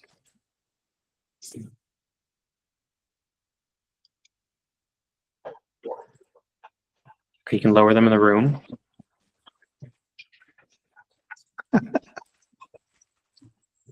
You can lower them. Thank you. All those opposed, please raise your hands. Thank you. And abstentions. Abstentions. Okay. Thank you. So mitigation working group number 4 will be included in the draft annual report. The vote was 17 in favor, 1 opposed, and 1 abstention. Okay, so now we can move to the scientific and technical work. Near the end of page 8. So Fernando, would you like to introduce the first STWG recommendation? Yes, the first of our recommendations has to do with the use of woody biomass. What we're saying here is that it's not it is suboptimal. It's not a priority, but it can be used strategically when and if needed, recognizing that there's parts of the state that are, you know, doing are using woody biomass. But certainly, what we wanted to do here is acknowledge the fact that it's happening while not recommending and discouraging its use. Okay, discussion. STWG number 1. Just a point of clarification for me, the last sentence where not is capitalized. So you don't want to recommend burning biomass, burn down the whole forest, right? Burn down the whole forest. Correct. Yes, it's tier 1. But you don't have any objection. There would be no objection to woody waste streams from. Right, and that's written in the text. Yes. Yeah, that's up above. Okay, I'm correct. I'm good. Thank you. Yeah, the idea is that cutting down a forest to generate electricity is not a sustainable, renewable energy source. But there are times and places where using less valuable detritus and so on may be efficable. The concern is that we would not want the biomass taking out of as a tier 1. Right. Correct. Through a misinterpretation. I'm fine. Thank you. Okay. Any discussion on that? Okay, then I suggest we call the question on STWG number 1. Do we have a motion? So moved. Second. Okay. All right, any discussion on the motion before we vote? Okay, so now we're voting on STWG number 1 for inclusion in the draft annual report on woody biomass. If you're in favor, please raise your hand.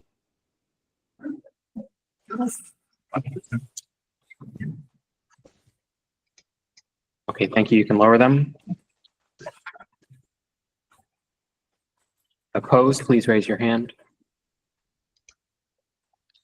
And do we have any abstentions? Okay, thank you. So STWG number 1 will be included. The vote was 13 in favor with 2 abstentions. STWG number 2. So our second recommendation has to do with hydrogen. Here the recommendation is to to explore pilot large-scale carbon negative technology that involves natural gas and methane decomposition to hydrogen and carbon-based commodity chemicals or sequestered carbon, with the consideration of creating tax, labor, or other financial incentives for such technologies. Oh, go ahead.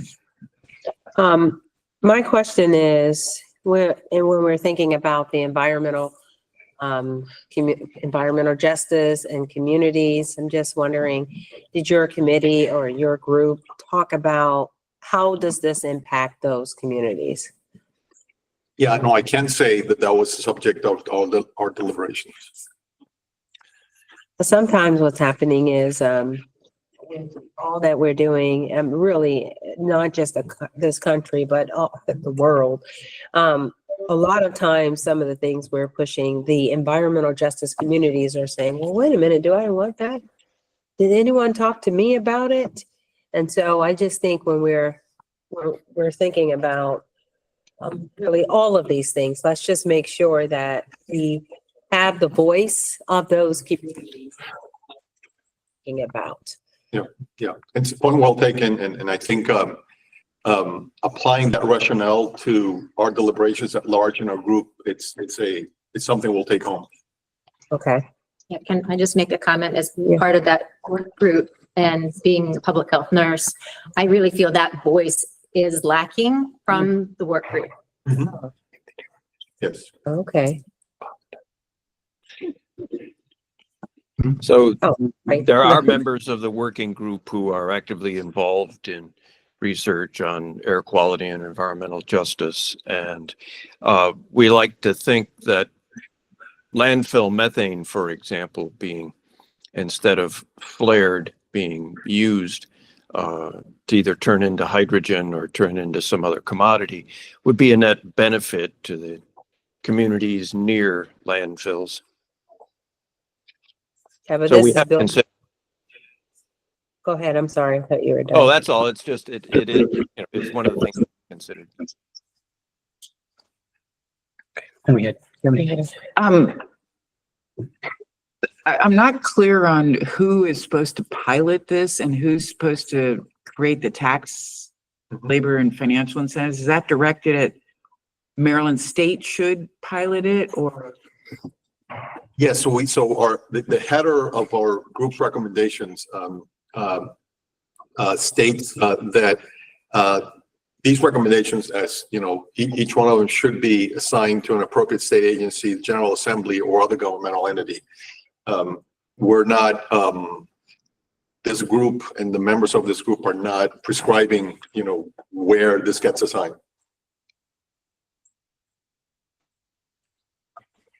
I might offer to follow up on the secretary's point. If we're being that explicit, I think we should say, if we're going to pilot this technology, that we ensure that it's done in a just and equitable manner. So, Chris, you can type that in somewhere. Yeah. And I think we would be friendly to language that would accommodate that. Okay. I would make it an overarching note at the beginning. Yes. It is up there. Oh, I thought he was editing it here on hydrogen. No, it is up at the top of our recommendations. Okay. Just, I didn't see it there. Okay. Yes, so that will be, but it's, yeah, you should put that edit there. there's the responsible entity item at the header. And the suggestion was adding, deploying this in a just and equitable manner to the recommendations itself. I think I was interpreting as two separate changes. I would say make that edit up at the top. It applies to all of them. Agreed. That's what I was trying to get across. It's kind of not, it's not clear on pilot large scale carbon negative technology. I mean, it still begs the question of where. I mean, I'm just thinking of Curtis Bay. If it ended up being in Curtis Bay, they'd be very upset about, that. So just leaving it open like this is It still doesn't seem to me that we're protecting that group and we're looking out for them. That's just my concern. They've been overburdened enough just in that one particular, not that I don't think this is a good idea. It's not that. It's just that voice, you know. I probably would have felt better if I had some indication that your group at least reached out, you know, to community members just to say, you know, just to get a pulse on what do you all think about this? Yeah, if I can be frank, blunt, clear, friendly, our group has primarily focused on outreach to science and technology components of that rationale. Yeah. Our community, not, and we're happy to do that going forward, and we'll take steps of doing that going forward, but it hasn't been done today. Is there any way you can do that before we vote on it? In the next 3 minutes? Yeah.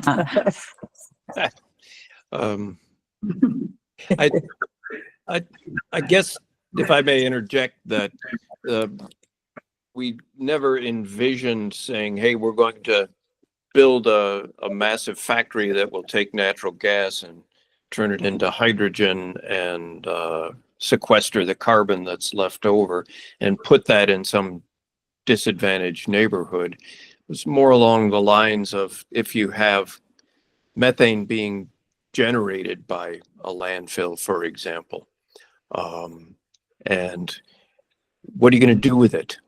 Right now, a lot of it's just being wasted, being flared. Sometimes you can make electricity with it, but our point was if you can turn it into products that have a market and sequester the carbon, then everybody benefits. That's not what it says here, though. I mean, you explained it, now I get it, but someone reading this in a general text, I don't want to actually get that. So let me offer a complementary spin on these. And we understand fully, you know, the point of none of these science and technology working group recommendations are intended in any way to harm or to create inequities.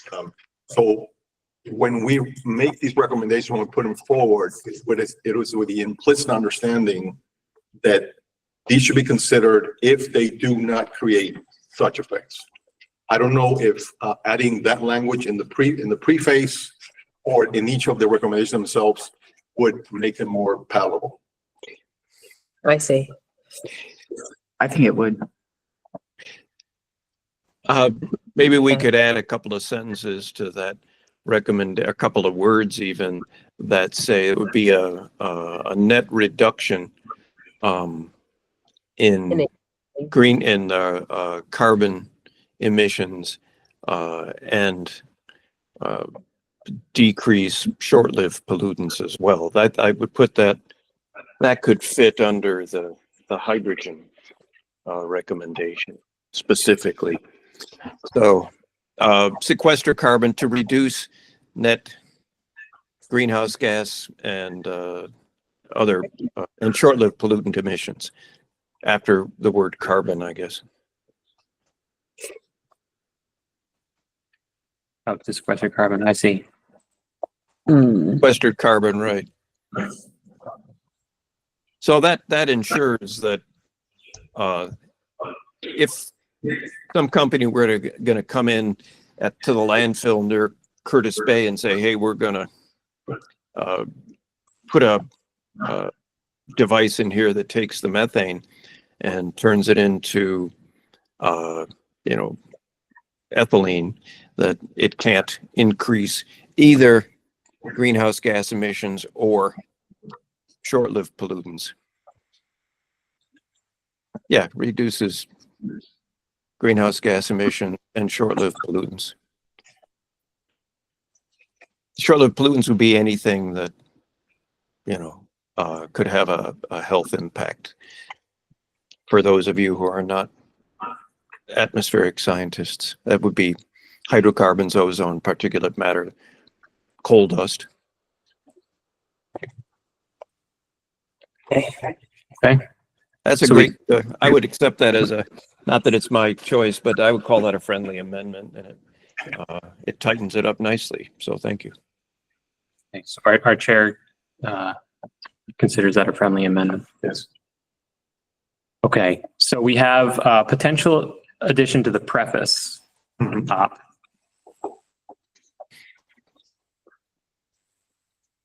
If that's amenable, I think we could consider that as part of the preface that'll go in the text of the annual report.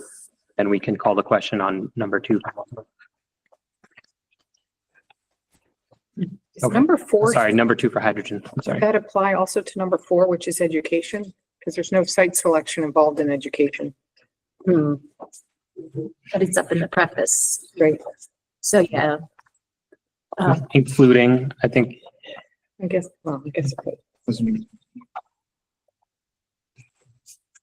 including isn't necessarily universal in that way. okay. Including among others.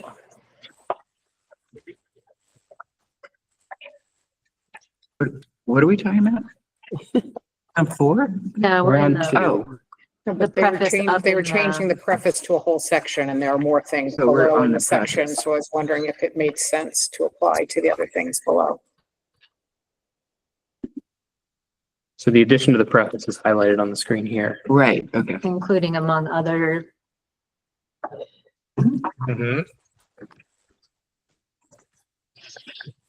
Yeah. Okay, so then I think we can move to call the question on item 2, STWG number 2 on hydrogen. There's no further discussion. There's a hand up. There's a hand up. There's a hand up. Oh, I'm sorry. I see Dave Namazi on the line. I know Dave.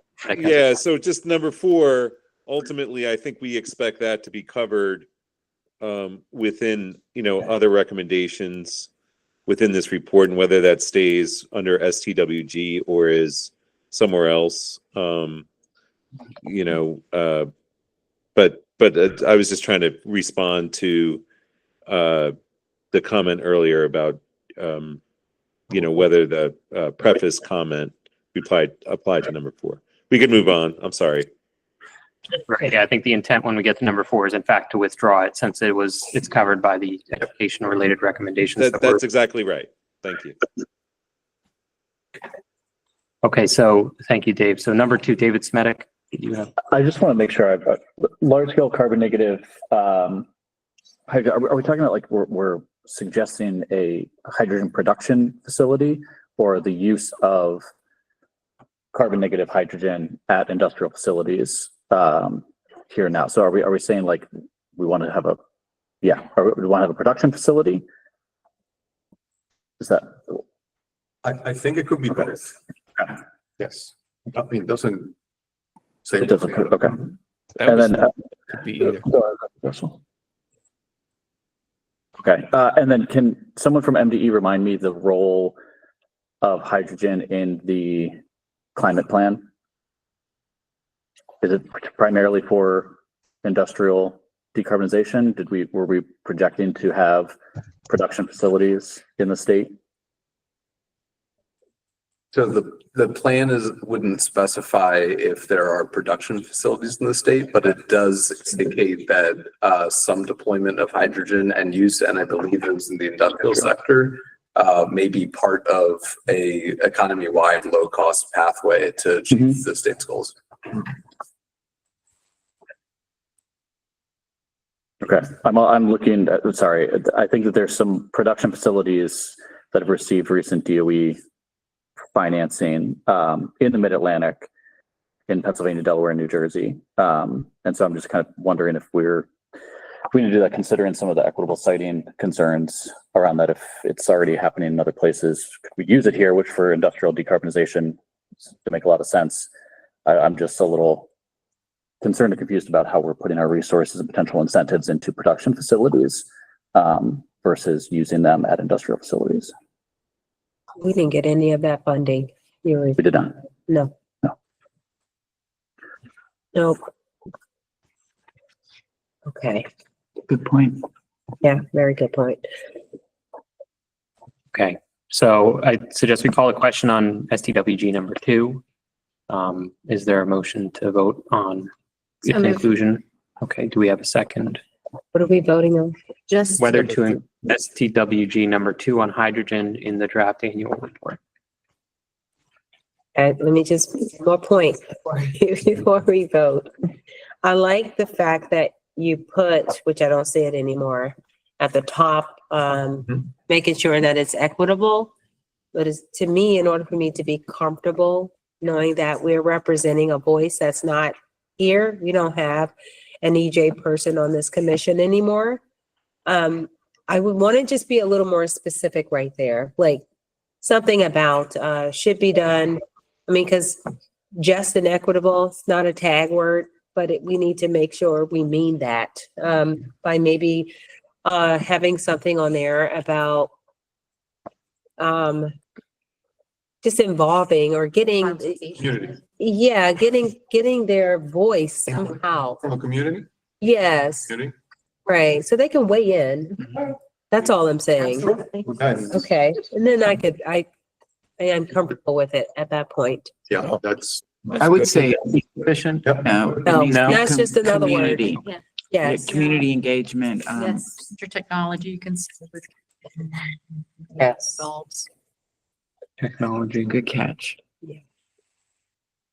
Community-led. Kim has her hand up. Community-driven. Two things. Could this commission work with the Commission on Environmental Justice Ah, on matters?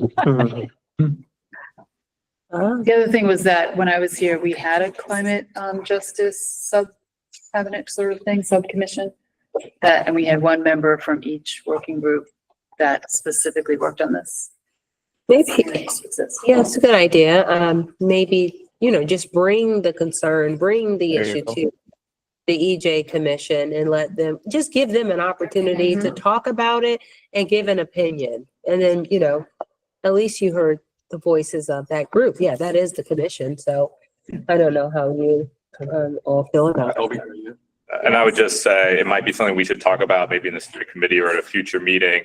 The election also is going to bring about a real change at the federal level on Justice 40 and a lot of these issues of making the state role that much more important. That's right. So I just want to just flag that, something to consider in the future. Yeah, they'll be left behind even more if the federal government rolls back Justice 40. Seems inevitable. Yeah, and so I think we should just keep it in mind as we're thinking about those things. Anyway, I think that addresses it. What did you write?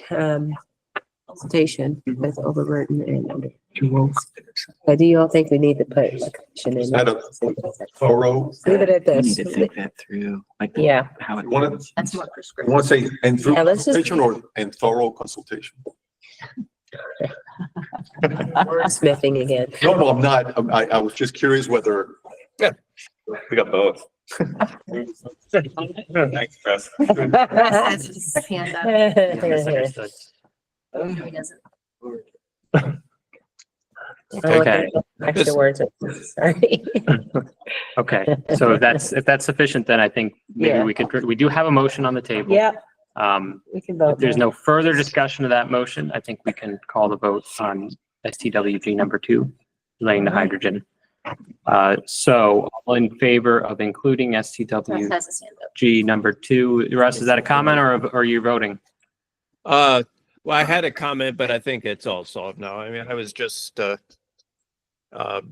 thinking that's a good point. The people in Curtis Bay, if we say we're going to reduce methane emissions from your landfill, they might say, no, we want that landfill gone, not turned into a factory for something. So, yeah, I like the amendment. Or the waste incinerator. Okay. I'm ready Okay. to vote. Okay, excellent. I think we are all ready to vote. So we are voting on the inclusion of STWG number 2 relating to hydrogen in draft annual report. All in favor, please raise your hand.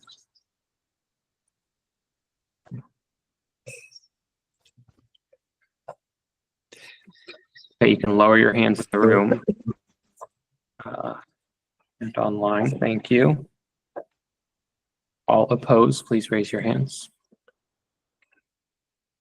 Okay, and abstentions? Okay, thank you. So the recommendation will be included in the draft annual report. The vote is 16 in favor, 1 opposed with 2 abstentions. We can move to the STWG number 3 for relating to methane. Yeah, so, recommendation number 3 relates to tackling the production of methane through a combination of approaches, reducing nutrients inputs to Chesapeake Bay, investigating wetland restoration methods, and developing mechanisms to provide incentives for composting and anaerobic digesters targeted at dairy farms and industrial scale wood waste sites. Combination approach to tackling methane. What's the actual ask here? Like, It's the actual, uh-huh.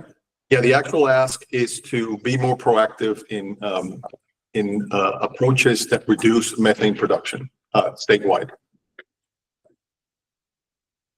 You And need a recommendation just to say be more proactive. What are the incentives? Yeah, I think reducing methane production as a whole is the recommendation. The approaches are reducing nutrient inputs to the bay, wetland restoration methods, incentives for composting and anaerobic digester, dairy farms and industrial sites for wood. Okay. I just did. I had a question. Thanks. Yeah, Ian. What the biggest sources of methane in the state, right, are the landfills and the wastewater treatment plants, right? So does this address that, or are we sort of pushing around the margins? Oh, I think the anaerobic digesters addresses the wastewater treatment issue.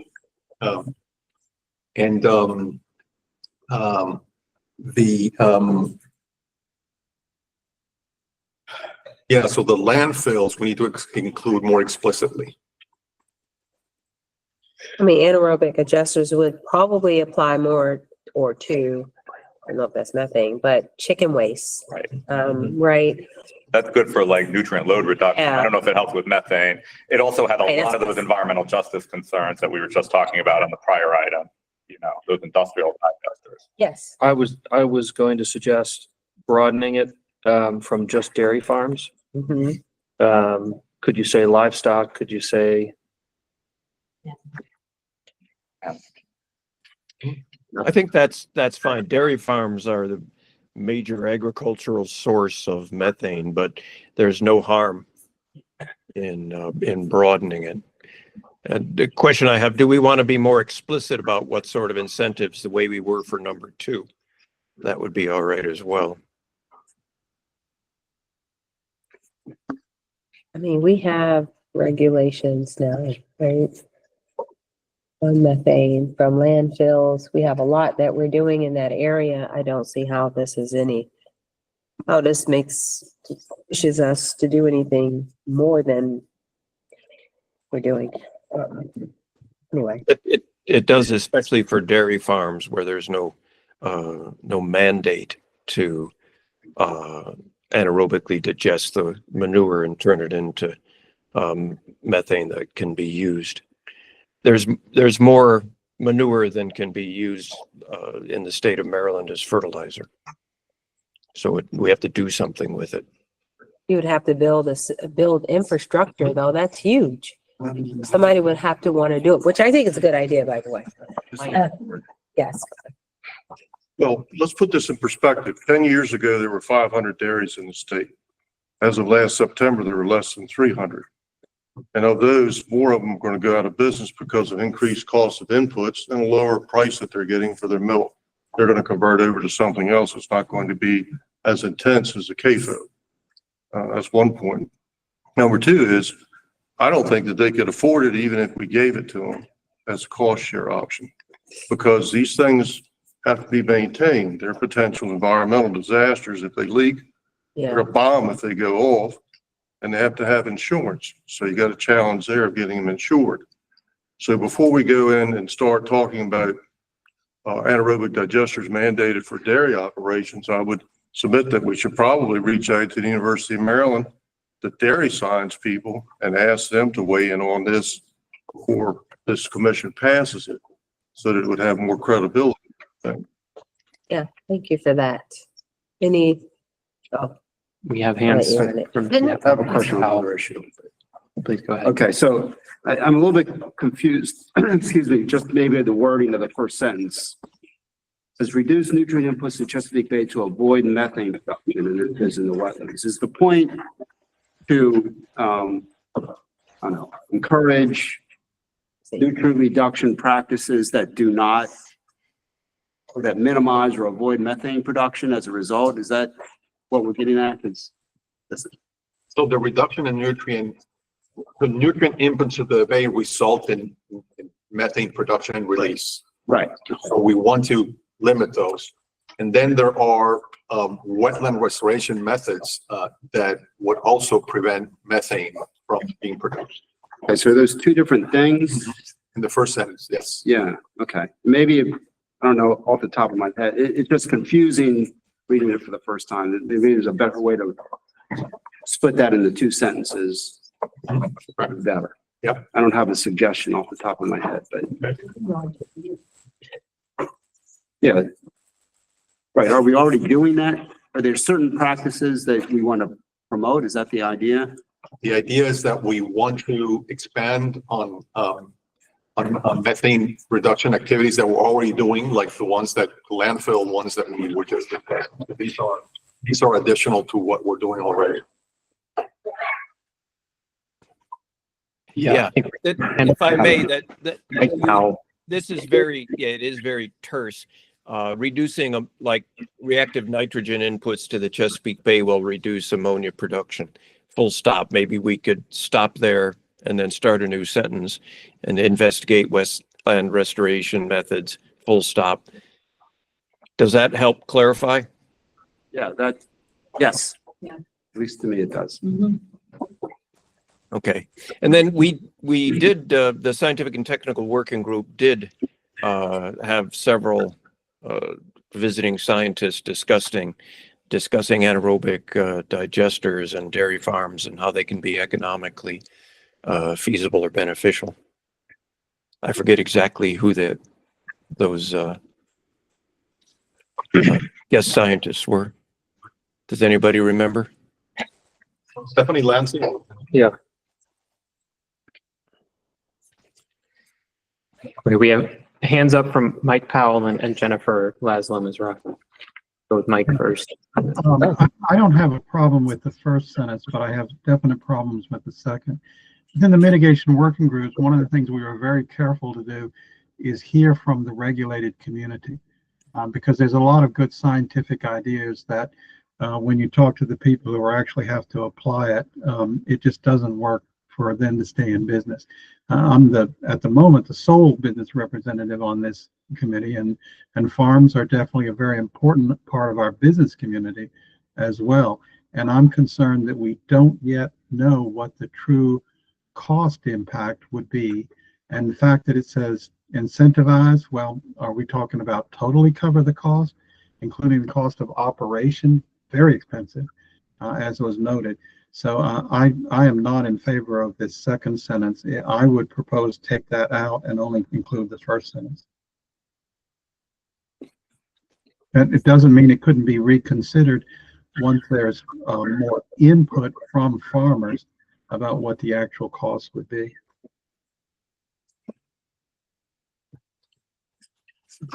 So I think Mike might meant the third sentence at this point, because I think we took the first sentence and turned it into two sentences, if I'm not correct. Yeah, But once you change it, it'll be the last sentence. right, so then what will be the second sentence, the investigate wetland restoration methods that do not lead to increased methane production. Just to be clear, my understanding of the scientific presentations is that our state government is currently funding shoreline restoration that is causing more greenhouse gas damage by what we are funding currently as a state.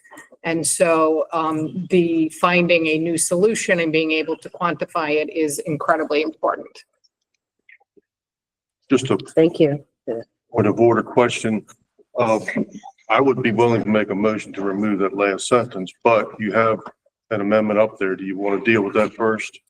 the splitting the sentence one. Why don't we deal with those separately? Splitting the sentence, I think we can probably just treat as a wordsmithing one. Leading the sentence, deleting the final sentence entirely, we may need to consider a motion as it's a substantive policy change. I'm sorry. Also, I think we need to move on this one. Let's try to get consensus as soon as we can on this one. Maybe 4 more minutes and then we can make these 2 votes and then move on because we have left. Go on. I move to remove an amendment to remove the last sentence. All right, we have a second and we're going to have discussion. Kim? Or if we could keep incentivizing composting, if we're gonna remove anaerobic digester. Can those be separated? Okay, so we have the motion to remove the entire final sentence here, and the question is whether we want to, we're removing both digestion and compost. Would you remove the target at livestock waste? Or are you just talking about incentivizing composting no matter where? Composting is part of the climate pollution reduction plan, right? Yeah, I mean, that's what I was gonna say. Composting is already in the plan. It's already in there. And I don't have a problem with saying it again, but it's already in there. I view this as directed at farms, and it's that concern about it being directed at farms that I have a problem with until we hear from the farmers. Yeah, I'd be happy with, the splitting of the sentences, with removing, and when I say removing, it's basically because we probably want to take this up for future work and explore it further. Yeah. Farmers, the whole bit, right? So. Yeah.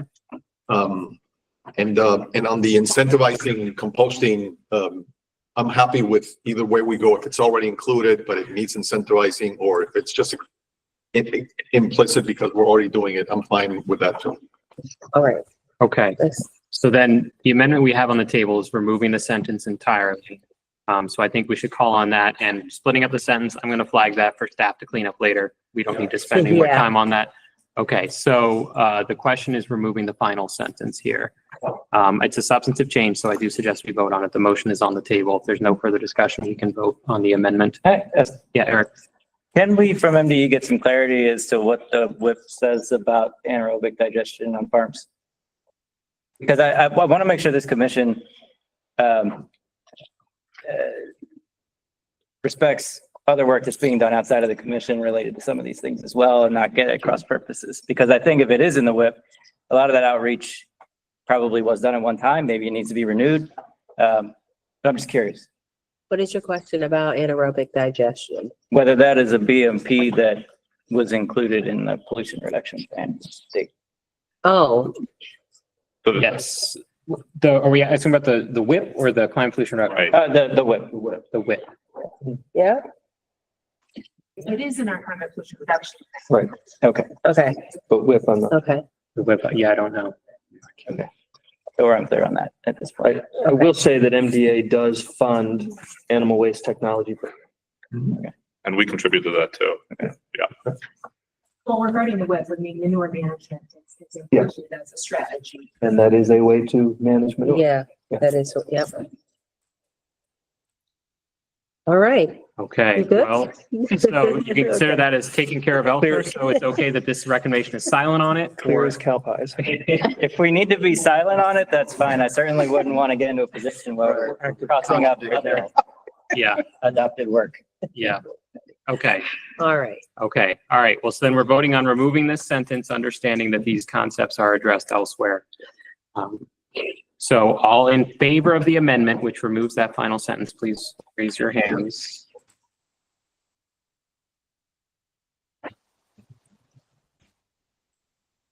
You can lower them in the room. And you can lower them online. Thank you. Opposed, please raise your hands. Have any abstentions? You. Okay, so this has now been amended to remove the final sentence. So now we will vote on whether to include it in the draft annual report as amended, noting that staff has some cleanup for splitting up the sentences. Agreement, all that sort of stuff. I suggest we entertain that motion now. Yes. So moved. Expected. Okay, if there's further discussion, we can vote on the inclusion of SCWG number 3 as amended draft annual report. All in favor, please raise your hands.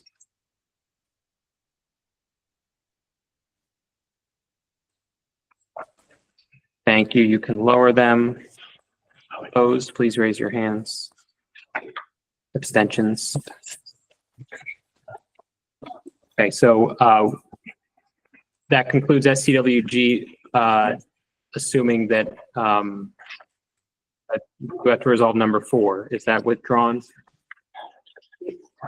That's withdrawn, assuming that the education component can be embedded somewhere else in. It is. Okay. So we approved a series of eco recommendations when we last met. And so SCWG number 4 will be withdrawn since that has already been addressed. Yes. Okay, so that concludes SCWG number 3. I'll note that we're in the 3rd hour. We scheduled 3 hours for today. There are refreshments over there. Please do take advantage of the coffee. Want to take a 2-minute break to get food and grapes and coffee, restaurant? Hours is. It's cold now. So the guests can have.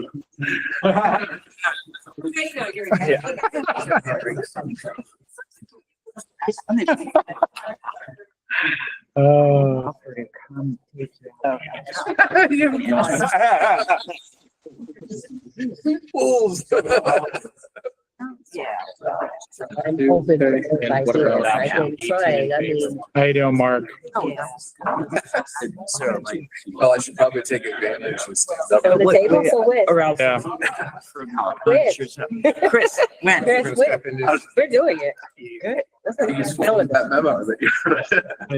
Oh, God. God. I got my marching orders coming here, right? And then it got. Okay. That's right. For what?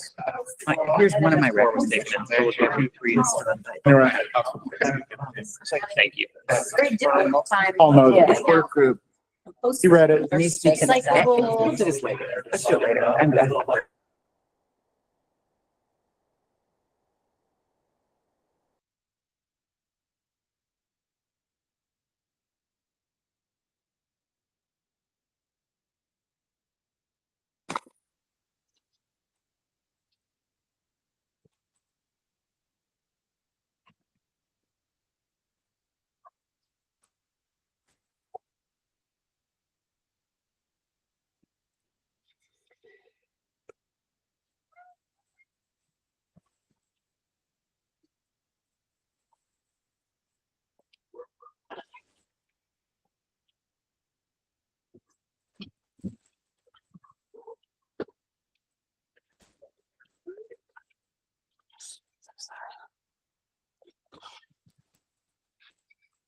Usually, it says 3 days, but no. Usually takes like 2.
There's someone driving.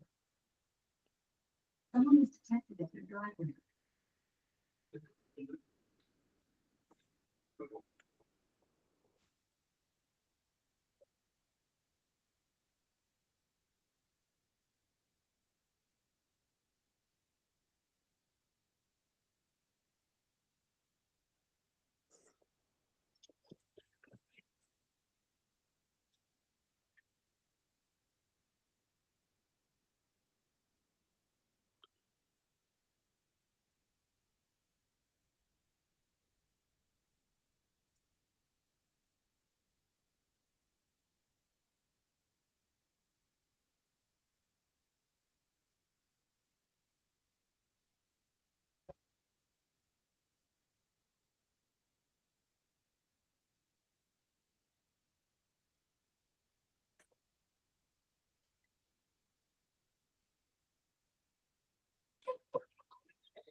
Chris is a fourth grade teacher at heart. All right, class, back to your desks. If everyone enjoyed the break, please do bring the refreshments back to the table. We're going to resume here. We have remaining for today recommendations from the EIRWG and then a couple remaining from the EREWG. We'll start with EIR Energy Industry Revitalization Working Group. We have 3 recommendations. We have 2 and 3, and then number 4 was removed from the consent calendar, so we'll consider them in that order, 2 and then 3 and then 4. Andrew Place is chairing that working group, here to present the recommendations. Andrew? Thank you, Chris. Number 2, what's bolded is the recommendation, and then what's not bold is the context. It reads as follows. The state should expand existing electric vehicle infrastructure programs within the Maryland Energy Administration with a designated focus on small businesses. The program would draw in existing funding and incentives for small businesses to install EV charging infrastructure. The influx of investment from the bipartisan infrastructure law, Maryland's National Electric Vehicle Infrastructure Program is changing the state's landscape of EV charging infrastructure. The new incentives presents an opportunity for small businesses to share in the benefits of EV charging infrastructure. Studies have shown that charging stations can boost annual. Sorry? Please continue. Continue. Good line. Studies have shown that charging stations can boost annual spending at nearby businesses, bringing in more revenue to those businesses. The EV infrastructure programs run by MEA are currently oversubscribed, meaning there is more demand than funding available. Expansion would allow more small businesses to access these resources, supporting both the environment and the economy of Maryland. Thank you, Andrew. Questions, discussion? Yes. And where are we supposed to get that funding from? So can I try to answer that? No, you're oversubscribed. We are oversubscribed. And I didn't serve on that work group, just to clarify, but I think it wouldn't be about maybe potentially shifting resources, not about, so MEA, we spend over $2 million a year on residential, chargers in people's, garages. And I think the question is that the right priority for limited chargers that can be used by multiple people in a day, let's say? I think it's more thinking about how we prioritize that funding. So I don't know if the word expand is the right word here, but I think it's about, our priorities for limited resources. I don't think we would want to take incentives from homeowners, low-income homeowners, and shift that money to small businesses. Is that what I just heard? I don't think it's low income homeowners, right? No. Yeah, I don't think. Homeowners, period.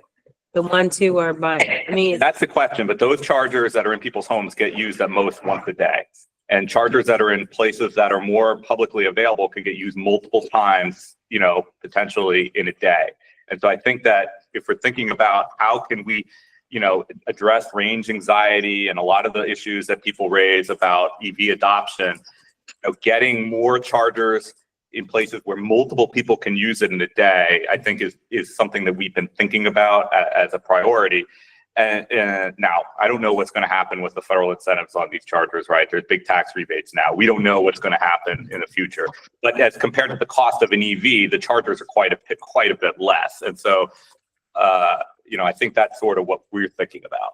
I'll just end by saying this. The wait list for EVs, I think you run out of money after 3 months MDOT. of that, Yeah, MBA runs out of money. That's right. right? This year they run out in less than 3 months, a few weeks. And then you have a wait list, so there's a demand. So to take that funding and move it, I just don't. So I don't think we would take funding from that program. That's the program to help with the purchase of the electric vehicles. I think that's separate from the EVSC. That's the charging infrastructure. I think that's what I think. That is correct. I'd be It's thinking. just for the infrastructure itself, not for the vehicle, for the charging point. Right. Doesn't that run out too? It does. It's nowhere near enough. So it's the same thing. But we don't know if it's value add, right? We don't know if it's driving EV adoption. I think that's the question. And the economic benefit of these charging points being in small businesses. As opposed to driveways. Yeah, it's a force multiplier. Yeah. Turn to Secretary Flora. Yes. Thank you. I think the key word here is impact, because I think what I'm hearing is that we're not expanding new money. We're basically trying to create greater impact. Yes. And so I think that's a key word that's missing here, because if we sort of think about rather than expanding the infrastructure so much as we're trying to expand the impact of the infrastructure by allowing more access, greater access and creating business opportunity at the same time. I think it's that multiplier impact. And so I'm not going to try to wordsmith, Chris, but I think that's a key word that's missing to try to get across what the value of this could be, because we're getting a multiplier benefit. And so I would propose that for that and how you word it, maybe. And it's maybe a wordsmithing point, but I think the word expand in that first sentence was intended to be on the word designated. That it's an expanded focus, increased focus on small businesses. Yeah, I think there's some wording there that would make this more palatable. Unfortunately, that expand does. Yeah, it does. Our first reaction is that means greater pool. I'm looking at Wasn't the benefit. I think for small businesses, I know the comptroller is concerned about like mom and pop gas stations. And so this could help keep them in business, I believe. Right? I guess I'm just trying to figure out where the bipartisan infrastructure law, I don't know what's going to happen with that, with the, NEVI program. I'm sorry, The NEVI NEVI. Yeah, you have NEVI, and that comes from the bipartisan infrastructure law. So you already, It should be, well, it should be safe because it's the law expires in 2026 and that's formula funding that goes to the states for a specified purpose. It's going to be hard to pull that back, right? so it's safe for the last 2 years that are available? Yes, and then we'll see, 5 left. right, and then we'll see, although I put some hope in the fact that the midterm election will happen before the next law is authorized. So are we asking then to use that funding, which is what I asked in the beginning? I don't think it would be NEVI funding. NEVI funding flows through MDOT. MEA's funding is completely separate. It's state money. It doesn't come from the federal government. So then it is your money we're talking. It's MEA money. That's right. Okay, and you're thinking of a different pot of money, not the money that you're already using for charging infrastructure. You're speaking of something else. No, well, I mean, I don't think it's all that specific. I think though what I'm thinking of is, we have the funding that is used for state EV tax credits. That's a separate, that I don't think is envisioned to be altered here, right? Correct. And I wasn't on the work group. Yeah, no, that's correct. Yes. But we do spend, I think it's it's a little over $2 million a year. That's statutory. So we would need a change in the law, but for EVSCs, so these are charges in people's garages, and people kind of disagree and have different philosophies about their value versus others. I think to Secretary Flora's point, and others that, we're just starting to think that it may be that we should dedicate those resources to chargers that, like I said, are in public places, or if they're in a private place, it's a workplace or some place where people can use it, like I say, multiple times a day, or if it's in a community or a gas station, like Kim said, because we do have limited resources and we just think that there may be a higher value there. That's all.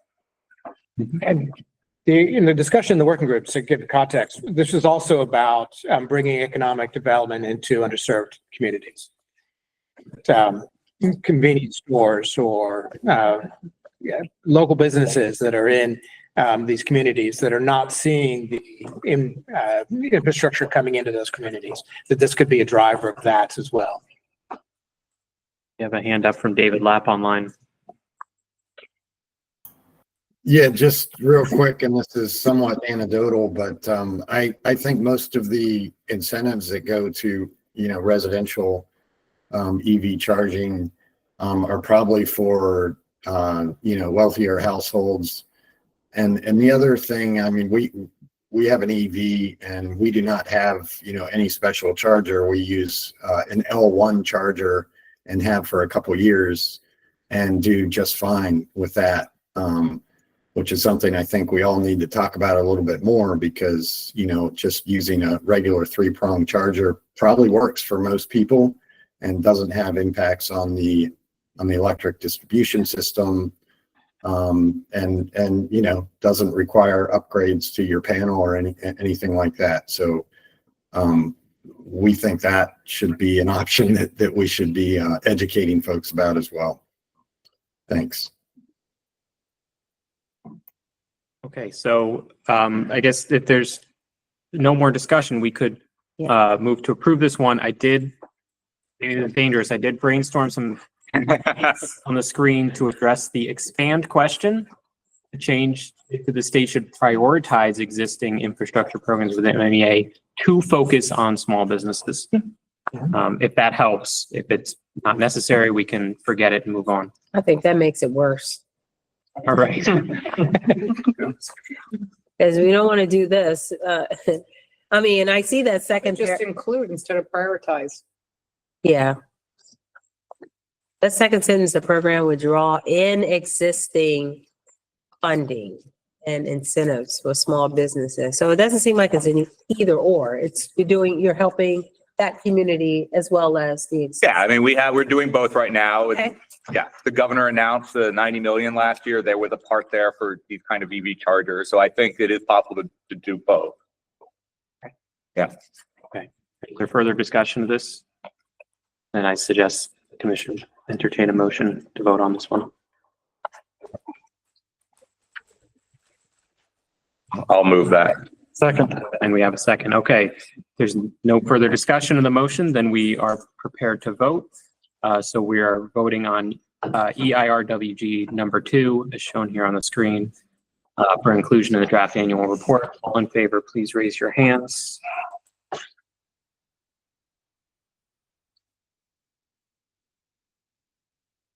And lower them in the room. Please keep them up online. Okay, you can lower them online. Thank you. Opposed?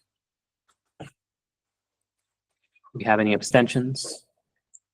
Thank you. Okay, so EIRWG number 2 will be included.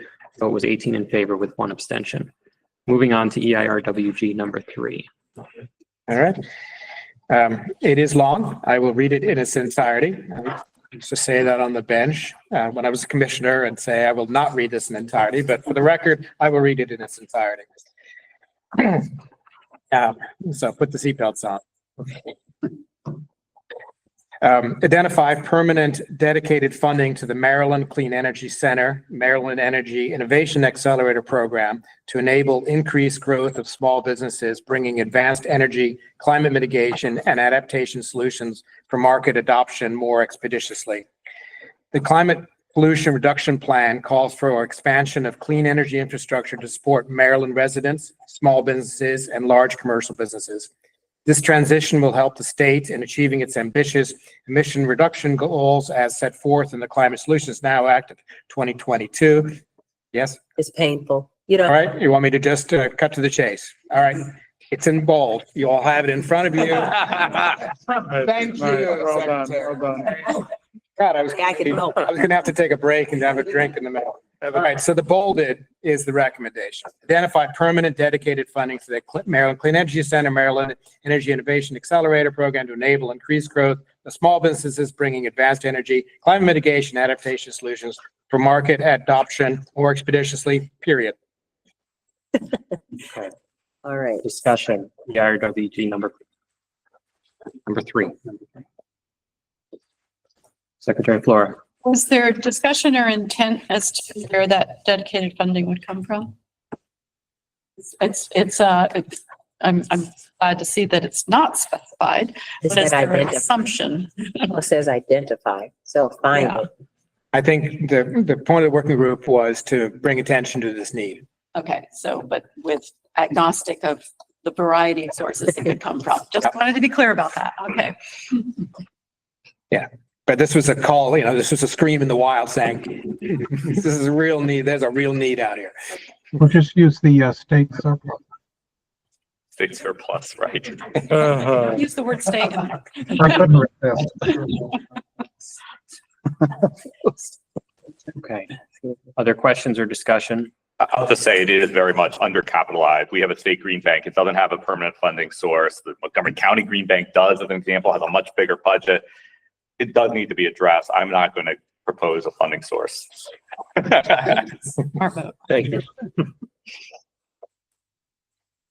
I think I get it. It's somehow thinking about how do we fund the Maryland Clean Energy Center continuously so that they can continue to earn more money on the investment money that we're giving them, which will help us spend more, actually, more discretionary money. I get that. Okay, All right. any further discussion or questions? Okay, is there a motion to vote? Do we have a second? Second. Okay, so if there's no further discussion of the motion, then we're prepared to vote. All in favor? We're just ready to vote. Okay, so we are voting on inclusion of EIRWG number 3 in the draft annual report. All in favor, please raise your hands. You can lower them in the room. Come up online. You can lower them online. All opposed, please raise your hands. Do you have any abstentions? Okay, thank you. So EIRWG number 3 will be included in the annual report. 17 in favor with 2 abstentions. So you may recall from hours ago, EIRWG number 4 was on the consent calendar but removed. So that one will take up next. We can move back to page 2. Top of page 2, EIRWG number 4. Okay. Thank you. The General Assembly with the state should develop and implement a comprehensive workforce transition plan and associated programs. The EIRWG submits this recommendation to emphasize the importance of this topic and its direction to the Maryland Commission on Climate Change and the General Assembly. EIRWG will also continue to expand on the recommendation in a white paper to be presented to the MCCC on January 2025. The General Assembly should support the state, including the Maryland Department of Labor. Flag on the field. You don't have to read it. All right, thank you very much. Thank you, Madam Chair. So I asked that this be pulled off for discussion. In fact, my paper says flag for discussion on here, but the second paragraph, second sentence is what I was focused on, primarily that the work group is going to author a white paper to be presented in January, and goes on further on to talk about partnerships with community colleges and vocational schools. Okay, I'd like to read that paper before I would recommend that this be included in the document. I think that this committee has a great deal of credibility, but it would even have more if we could articulate a balanced approach that aligns the goals with economic realities. I served 10 years on a regional community college board. It takes a while to spin these programs up. There's 16 community colleges in the state, and not all of them have technical programs where we would be able to have this fit in. It would take a while and it would cost some money. So that was why I asked this be pulled off so we could, as a group, look at the paper from the subject matter experts and then make a decision on it. So I'd actually make a motion to remand this back to the Earwig group for until that paper is written so we could review it. If somebody wants to second that for discussion purposes. Okay. We have a motion. Do we have a second? The working group would have no objection. I was gonna say, how do you feel about that? Sorry? That was my question. Yeah. Okay. Okay, so we have a motion to send this one back to the working group. Is there a second? Second. Okay, discussion? Secretary Flora. Yeah, and just a point for the working group. I mean, because Maryland Department of Labor, and essentially higher ed are referenced in here, that they should be part of that discussion. Because those agencies would probably be able to contribute to what that would look like or what they might already be doing in that regard, so that we kind of can understand what may already be happening also as a recommendation. Kim? Thank you. Is the paper being written? By whom? The working group. Yeah, there was no funding or availability of resources to write it. So the working groups take it upon themselves to. I see. Okay, thank you. A real working group. Sorry? A real working group. They're doing work, is that what you're suggesting? It's a bad precedent. Yeah, stop that. Dog catching the mail. You guys are just trying to outshine everybody. Raising the bar. Mike, we should talk about this. Yeah. David, The only other question I have is it seems like there's a lot of overlap as well with the Just Transition Working Group here. And so I would just encourage some cross collaboration between the two working groups on final product or recommendations moving forward. Because the bold is very straightforward. I think we've been talking about workforce transition programs for years. And that bold sentence makes a lot of sense to me, but I absolutely am fine with the group getting a full paper on it for next year. But that cross collaboration amongst the working groups would be great. Possible. Yeah, absolutely. And I just would note in the context of this, I mean, this was really fundamentally important to the work group members universally. That when we are writing legislation to have this transition, that these folks are not left behind and hidden in the economic cost of these communities and individuals. So that's the nut. That's what's behind this. And I'll let you know in the discussion working group, I mean, this was pounding the table serious. That's good. All right. well, is there any other discussion? The motion on the table is to send this back to the working group for follow-up after the white paper to bring back to the commission for consideration next year. That would work. There's no further discussion, then I suggest we vote on that motion. David Smetic. My only other discussion is there's been similar recommendations from the commission in previous years that have not been adopted by the General Assembly or passed in terms of workforce development programs specifically for fossil fuel industries that are facing job loss. And so if there, again, we've talked about it, there's going to be some materials, I believe, in the annual report for some of the most recent recommendations that haven't been enacted. Maybe we need, I don't want to add a lot of work, but looking back forward, that kind of theme that's in this recommendation that we're waiting on a report on has been recommended by the commission in the past. So I think we can emphasize that support for that group is paramount importance for the commission. Thank you for that. Okay, so I think we're prepared to vote. So this is the motion to remand this to the working group for follow-up after the white paper is complete. All in favor of the motion, raise your hands. Okay.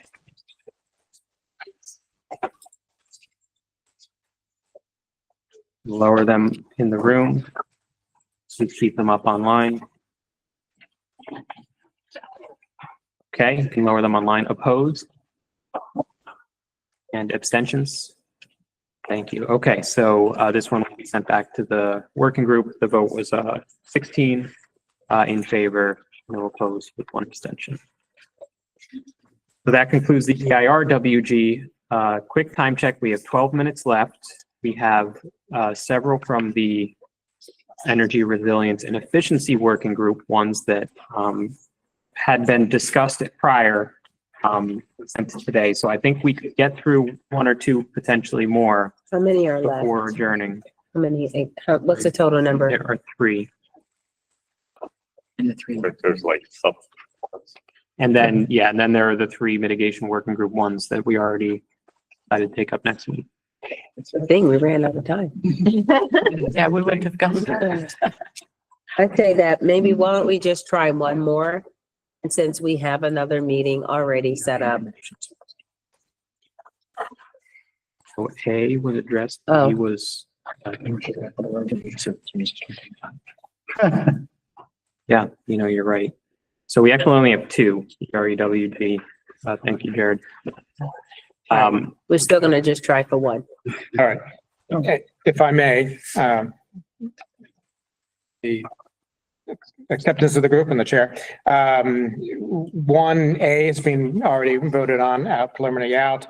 2 is continued to be under discussion within the working group. So that'll come back to you on December 10th if there's consensus. If I can jump into number 2.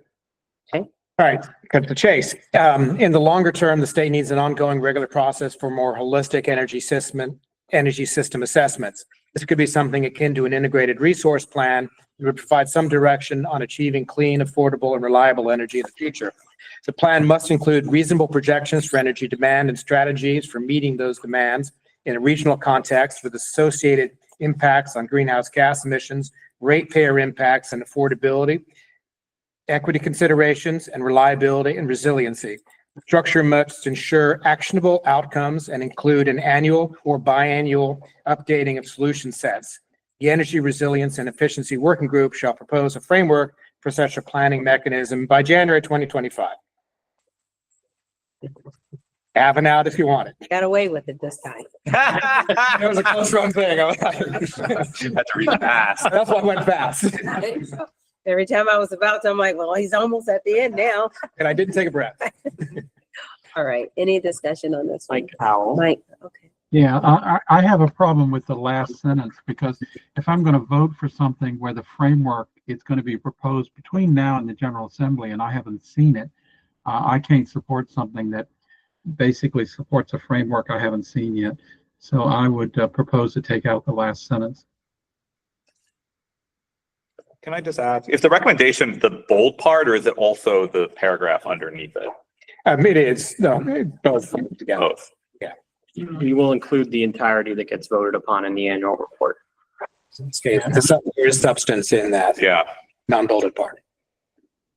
So I think to say that that group will propose a framework and somehow it gets referenced or supported in some sense in a report and I haven't seen it, I can't vote for it if that sentence is included.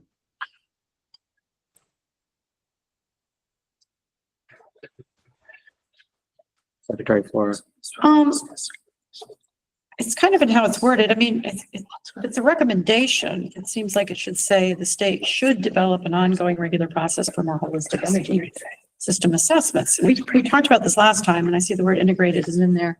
So if we were to sort of just frame it as a recommendation of should develop and take out that last sentence, is that something that would appeal to people on this one? Because it is an important thing that needs to be done. And I think this is the edit, if I remember right from before.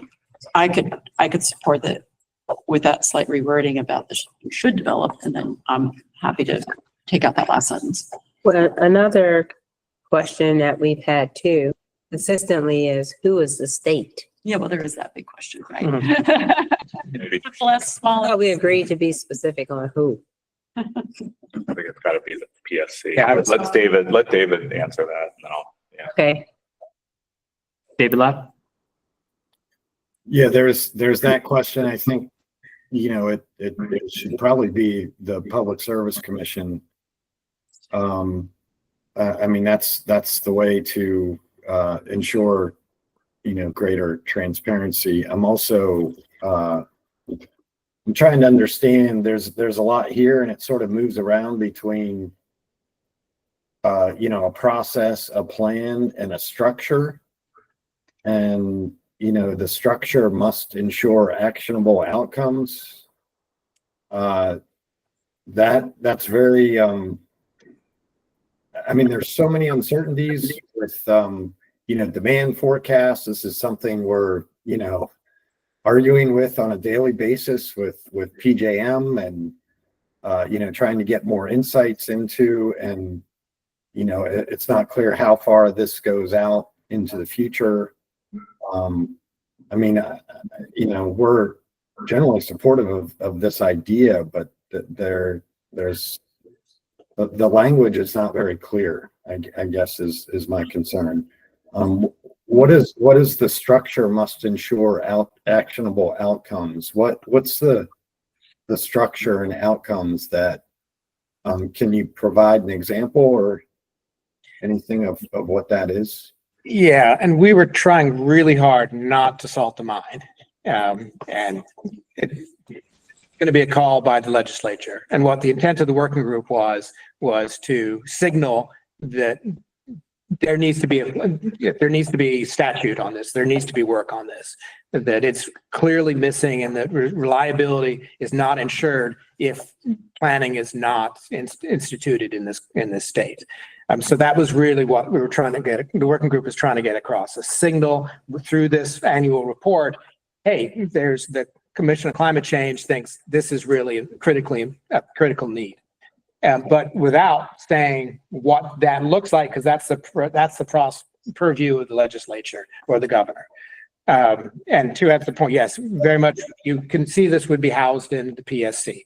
And an integrated resource plan like California has, for example, that looks 10 years out and has an obligation that those resources that are going to be needed are coming online, are actionable, are there. That's what the word actionable means, that has a written on the bottom line, written in blood, that these resources will be appearing in the energy space when they're needed. Okay. Since we only have 5 minutes left, if I thought we could vote on it now and we're ready, we could do that. But if there's more conversation that need to happen for this one, then we need to table it and we'll move it to the next meeting. So I think we can, we are meeting again next month. So perhaps we'll pick this up then along with the funding related recommendations. We have scheduled a meeting for December 12th. It should be on your calendars. The purpose of that will now be to finalize the remaining recommendations and then get the commission's approval of the annual report that will house those recommendations. We provided in the materials today an unformatted draft of the pieces of the report that surround the recommendations. So you have that, and for advanced review, it consists of generally a standard set of sections, introducing the commission, talking about what's happened this year. There's always a section drafted by the scientific and technical working group, an update on the science, and then there's a big empty part in the middle where all the recommendations will go.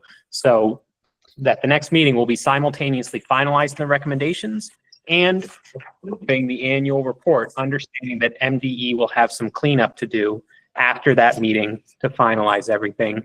ECO also helpfully helps turn the report into sort of publication quality. So that's to prepare for our next meeting, December 12th. Right now it's scheduled virtually for 2 hours. We'll reconfirm with the steering committee that should be the plan. okay. Thank you all. Look forward to seeing you then. Please pick up some food on your way. Have a sandwich, meeting adjourned. So much. Happen to be away from home for dinner, so. Thank you.